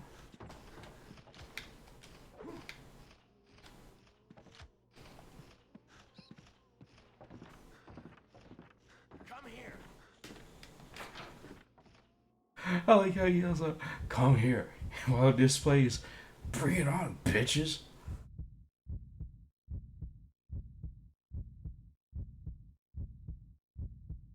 Okay, so there's supposed to be, I guess, a crawlway.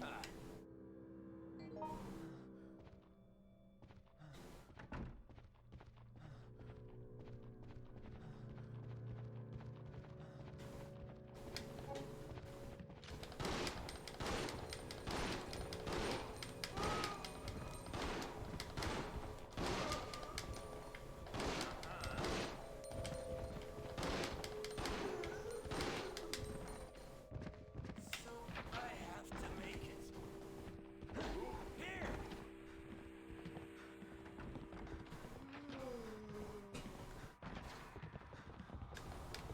No idea.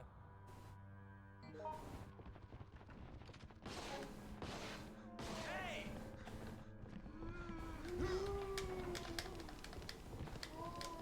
Hey there. Yep, I am out of bullets. Oh crud! Oh crud! What I Shit.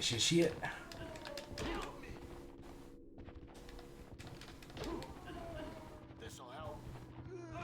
Here!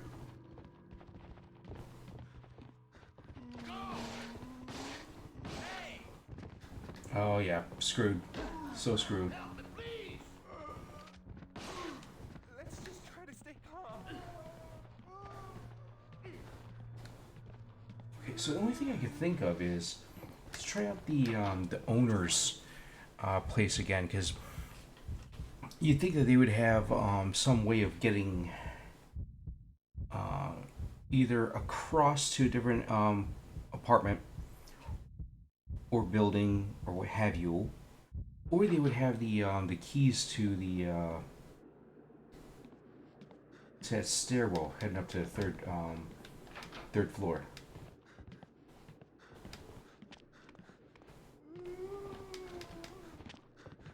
Rock and roll. Oh, please help!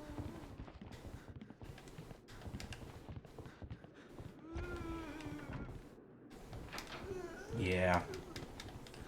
Hashtag no, I don't think we're gonna make it.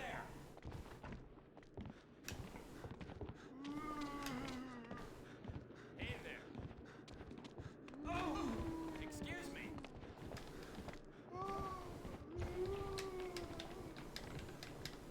Not enough ammo. Not enough ammo. Come on. Oh, that's not good. One of our other both of our other people here are looking pretty fucked. Oh. Hey! And we are danger close to getting zombified. House 3, yeah. Help me, please. Help! Hello, is someone there? Hey! Help! Can't help you because I'm about ready to come back as a zombie. You died. Sure did, bruh.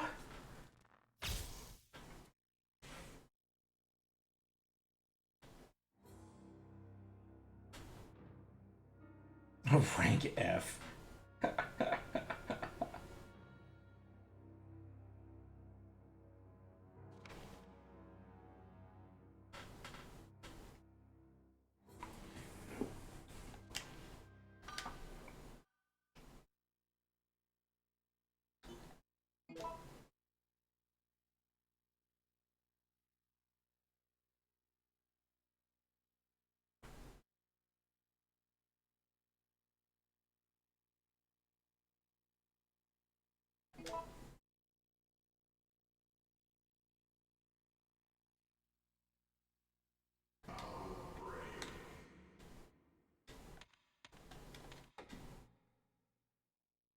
Wait.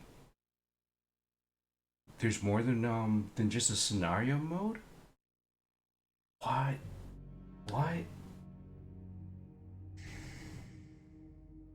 See, here I was thinking that the that first menu was actually going to go through the maps.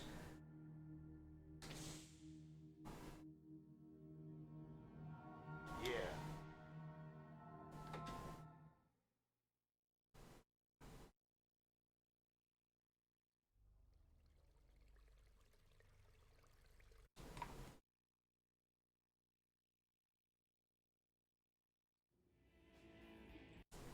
Okay, let's get to it and see exactly what's up.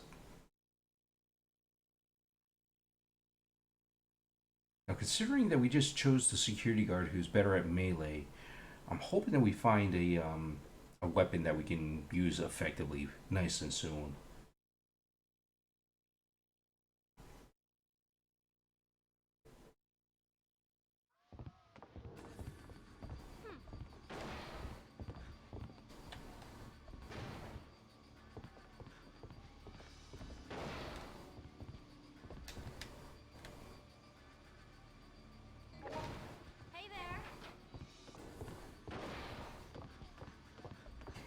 Looks like that handgun is still up there.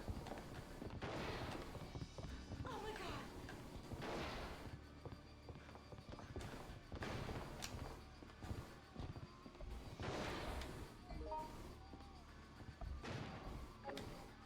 Hi!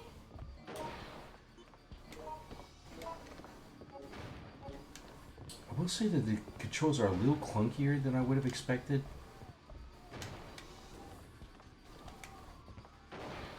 It's over. But then again, it could be because I'm playing as this character. Yes, I will use the fucking butcher knife. Because it doesn't require any bullets.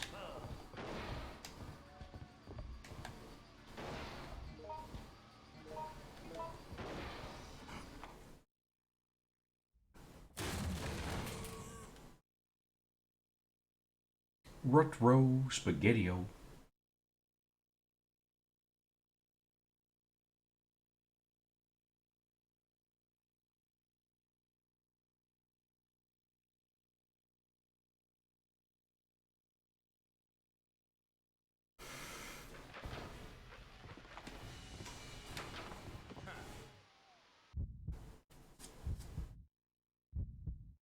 Okay, so we're in the stairwell here.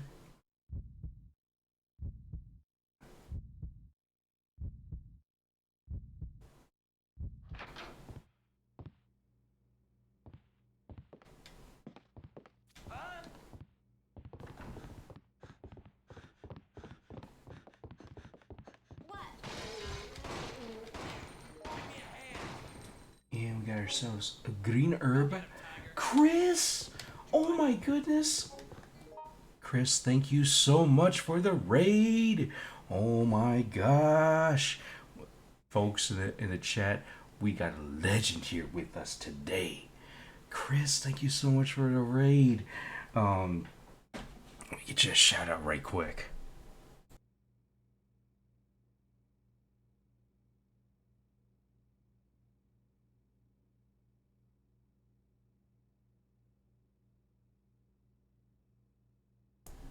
Folks who are new here, my name is Abba. I am a retro/variety streamer.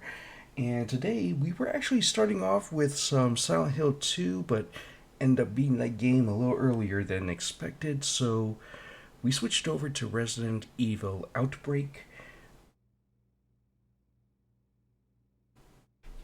This is a game that is very interesting. It's in the Resident Evil universe, really detailing some of the experiences that some of the survivors had during the events of Resident Evil 2, Resident Evil 3.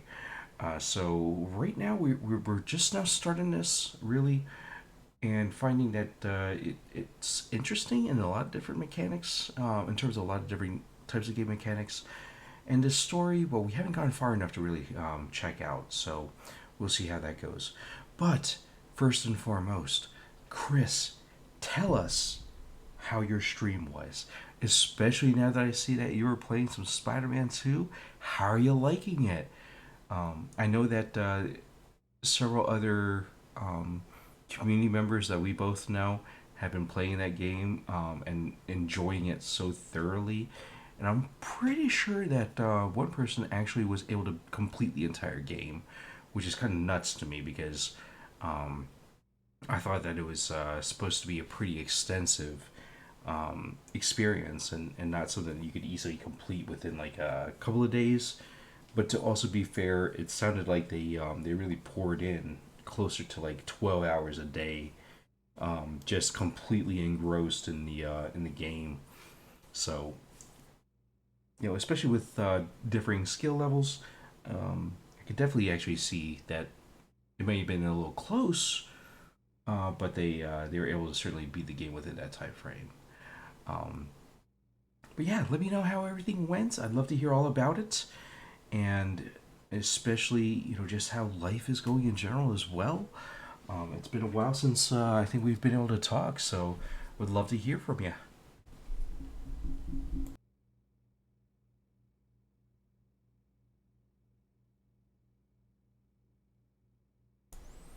All right, so we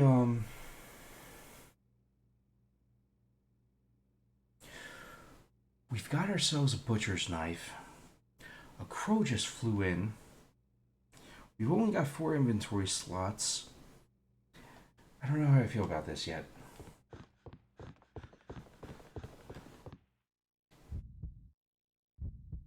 I mean, we also have a pistol, but only 15 rounds of ammo, so not very helpful. Stream was good. Spider-Man took an interesting turn, but it's going well. You made a lot of progress today. That's what I'm talking about. I am very happy for you, and very happy that you've been able to push through it.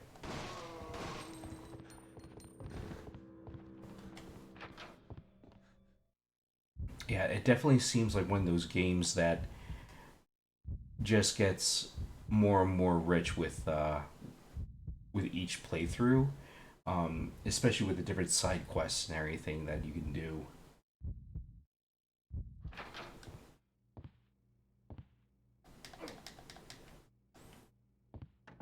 Okay, they better not be telling me that that these weapons can also break, because if they do, I swear, not cool, not cool. That's some Dead Rising kind of stuff.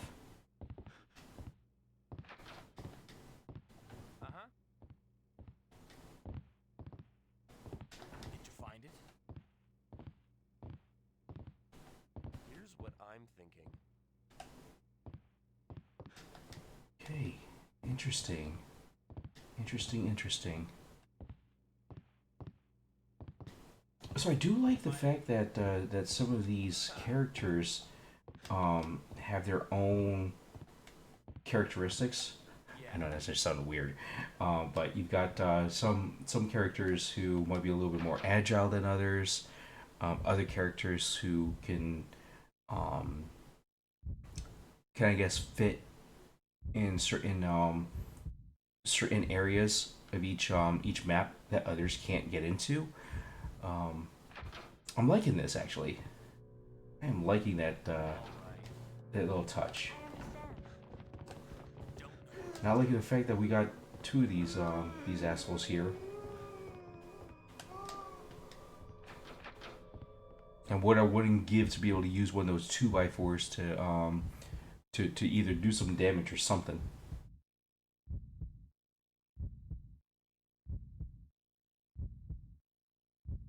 Then again, I don't know what it is with me and 2x4s. I think I have a little bit of an unhealthy obsession with those. Blue herb, no.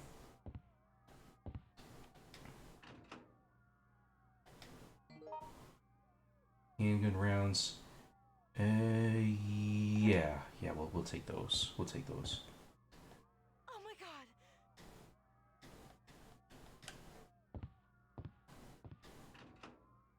What? So we can't check out Cindy's crap? I mean, really?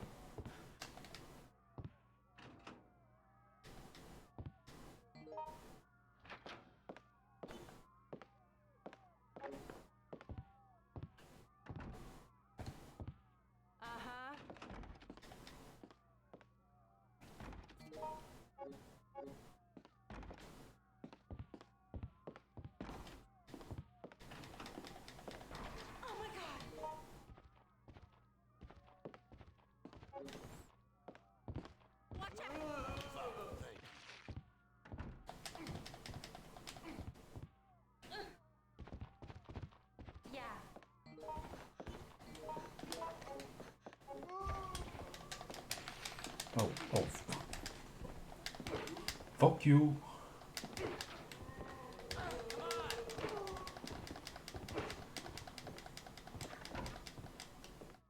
It's over.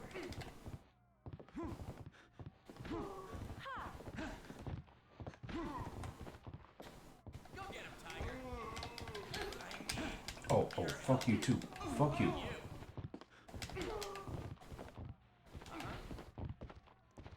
Why now?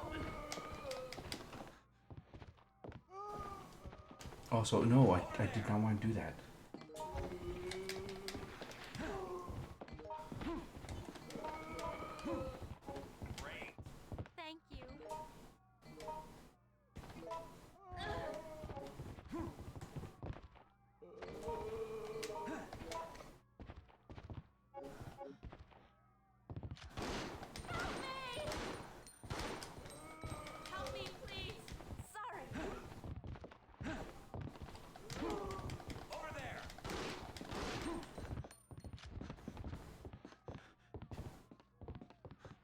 Okay.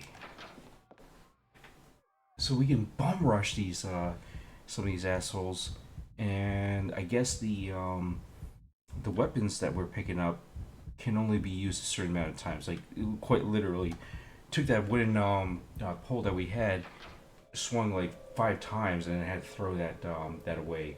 That was such a shame. All right. Don't know what to do.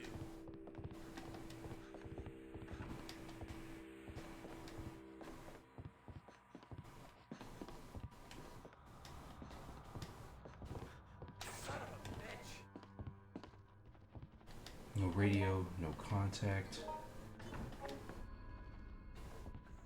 Wow.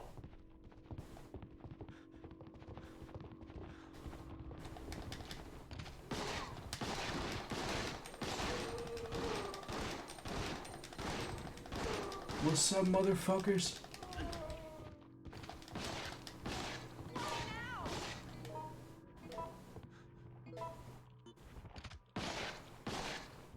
Shit, that's right. We can't auto load. And when we do, it takes that extra time.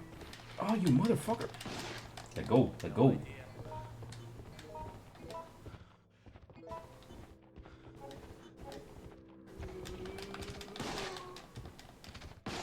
Oh my god!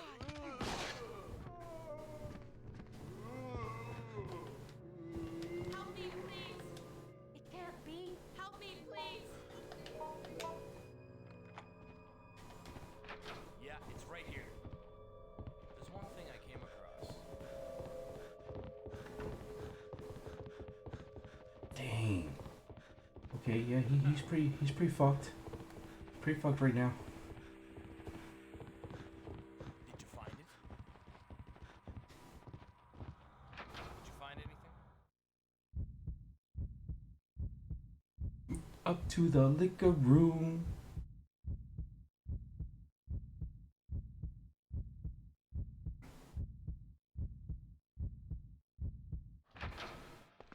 I swear, these folks could really benefit from having some ball deodorant. Ball deodorant for when you don't want to chafe. Ball deodorant. It's a real product. Ball deodorant on Amazon. You can also find it as Happy Nuts. Give it a rest.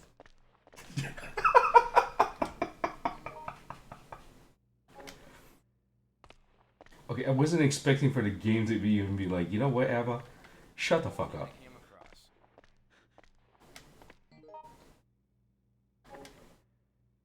Oh, the first aid spray. Abso-fucking-lutely, let's use this.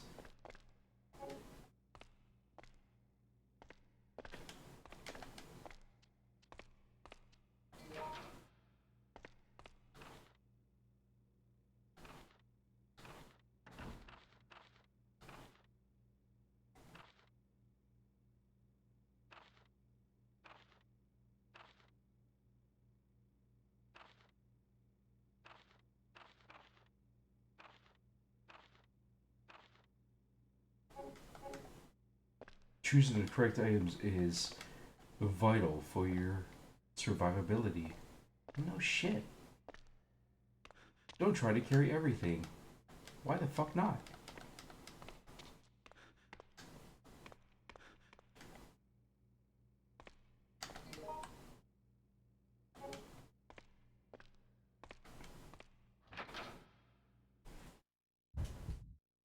Okay, so we have a forklift key. That looks interesting. Haven't seen a forklift yet, though. It'd be bonkers for it to be on like the second floor of this establishment. Like that just doesn't make any sense. Oh shit! Running, running, running.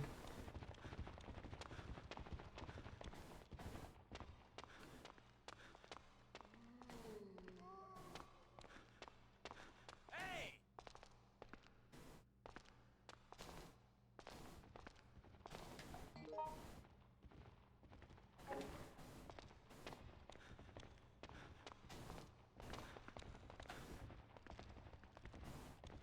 just what I'm thinking. This bar is bigger than I thought. No shit.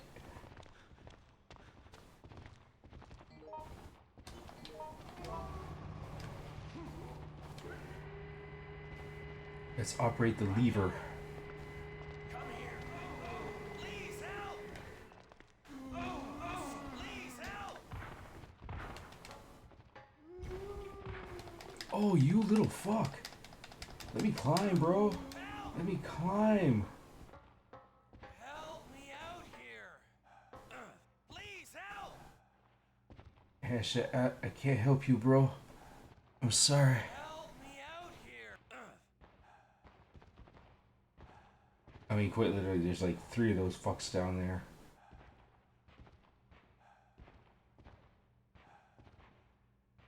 I don't see this working very well in our favor.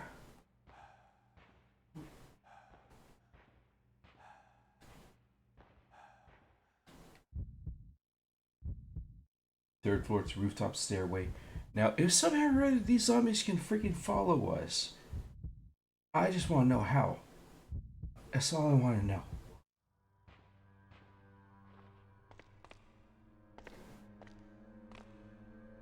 Because they shouldn't be able to unless they break down the door. Are you fucking kidding me, bro?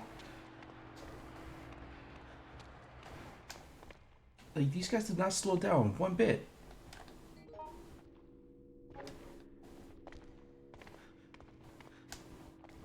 How is it that they're able to get access up here, but we didn't have access? You know what? That's just bullshit.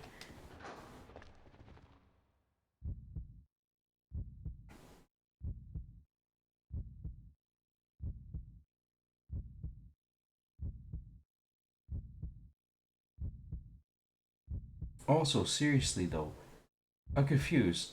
How is it that you got a you've got, of all things, a forklift on like the second floor of your building? Like, is this on a this building on an incline or something? Is this really the only way I can see that being feasible?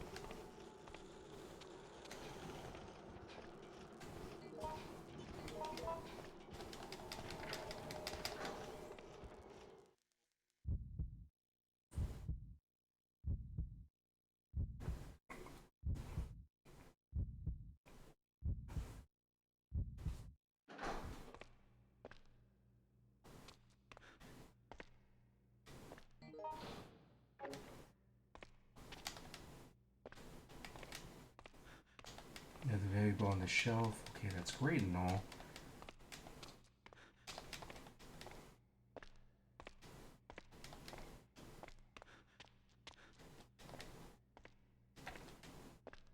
A broken doll. Okay, why do I feel like we're supposed to be here? I'm just missing some sort of item or other. Ah, there we go.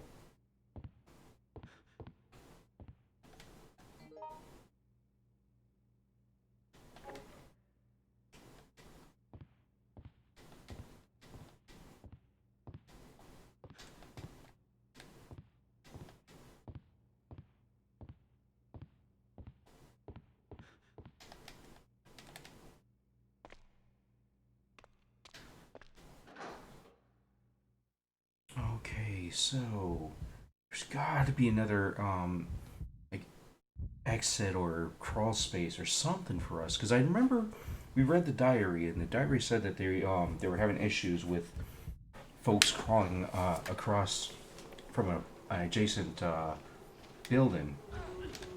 Oh, you fucker.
let's see if this works.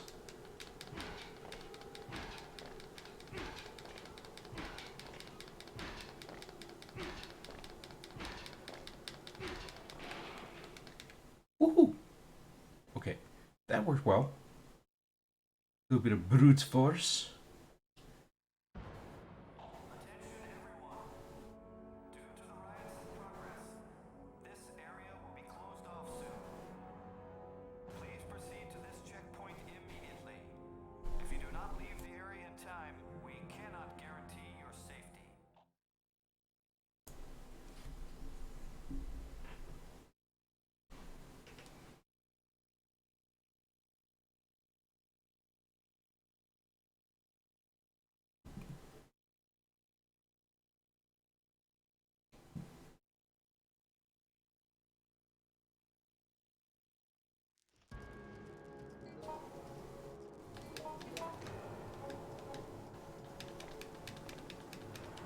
Got 2 minutes to get to that checkpoint.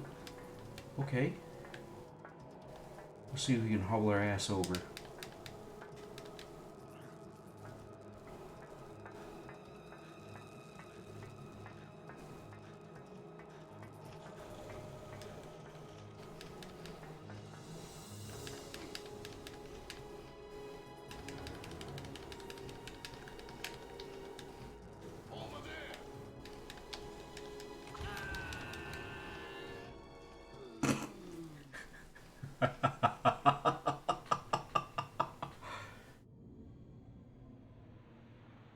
Okay, so to be fair, I was trying to pull myself up, but I think the reason why I couldn't is because you actually have to have somebody pull you up.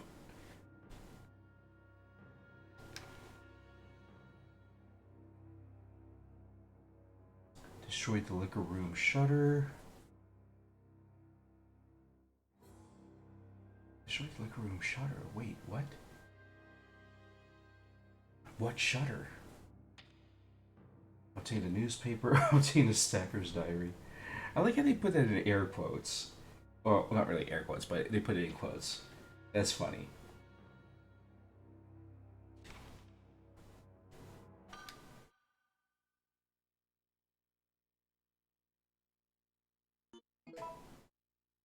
Alright, y'all. As much as I don't want to, we're going to be going ahead and ending stream. I just want to say first and foremost, thank you all so much for being here with me and for hanging out. I really greatly appreciate y'all, and I hope that you had as much fun as I have.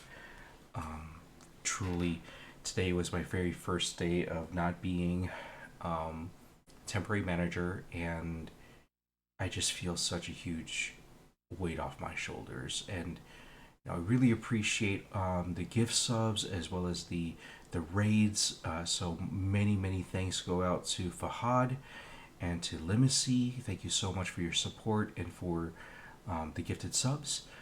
Thank you so much to Koopa and to Chris for the raids. I really appreciate y'all, and I hope that that everything goes well for y'all this weekend. No matter what time zone it is for you, please stay safe. Please make sure you take good care of yourself. We will be back on tomorrow. I don't know exactly what time, but we're going to try, I think, for maybe a 10 o'clock in the morning stream or so. I do have to get some groceries sorted, so we might have to start out around like 11 o'clock or what have you. But we do have some selections of games to play. So I don't know. Part of me is inclined to go back to Silent Hill, either the first one and try to speed run through as many endings as we can get. Part of me is also intrigued by Silent Hill 2 and wanting to go back and see if we can get a different ending. But I'm also torn because I've never played Resident Evil Code Veronica, and I kind of want to play that. It would be a first playthrough for me. So that is also another option. I think I'm actually a little more inclined to play Code Veronica than I am to try to speedrun Silent Hill 1. Especially since for Silent Hill 1, we're really going to be skipping cutscenes left and right and just trying our best to get to the endings. So it might get a little bit monotonous for y'all doing that. But we'll see. I might have to actually resort to a random number generator for this one. I also want to let y'all know, because Scott had mentioned it earlier, that I actually am still looking for commentators, like guest commentators, where I could either set up a Discord call with you and have you kind of speak with me, or comment on the game, or give your reaction as we're playing through various games. So whether it's a game that you know about and really enjoy, or whether it's a game that that you've never seen and you just want to have that first reaction with me, most certainly, please reach out to me at some point or other, and we can see about either adding you to a Discord call, or if you stream, we could add you as a fellow streamer, and just invite you over to the channel. But if at all interested in ever doing that, please let me know. We have a variety of different games to choose from on the SNES, the PlayStation 1 era games, and PlayStation 2 era games, as well as in the very near future some N64 games. So we will see what we end up playing. It really depends on, I guess, how intrigued I am with Resident Evil Code Veronica, and how intrigued I am about the other Silent Hill runs and what have you. So let's see if we can find someone to raid out to. If there are any suggestions, please let me know. But again, thank you all so much for joining me. We will be back on tomorrow. After that, I may not be able to stream Monday to Friday, so I especially want to be able to spend as much time as I can hanging out with y'all. Thank you again for keeping me so grounded, and for putting up with so much shenanigans, especially, ball deodorant, because I still can't get over the fact that that I heard about that on YouTube. Like, just listening to, I think it was like a r/malicious compliance type Reddit reading or what have you. And then when I was looking at, like, is this really a product? Like, actually seeing that it was, and just going down that rabbit hole. But especially if y'all are going to be someplace working out really hard, or you're going to be outdoors and it's sweltering, remember, with the power of ball deodorant, you can make sure that not only do you smell clean, you can also make sure that you don't chafe clean through. So I would say I'm sorry, but I'm not sorry. Thank you all again for hanging out so much, and let's go ahead and raid out.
Okay, y'all. So I think we're actually gonna go ahead and raid a streamer named Space Invader.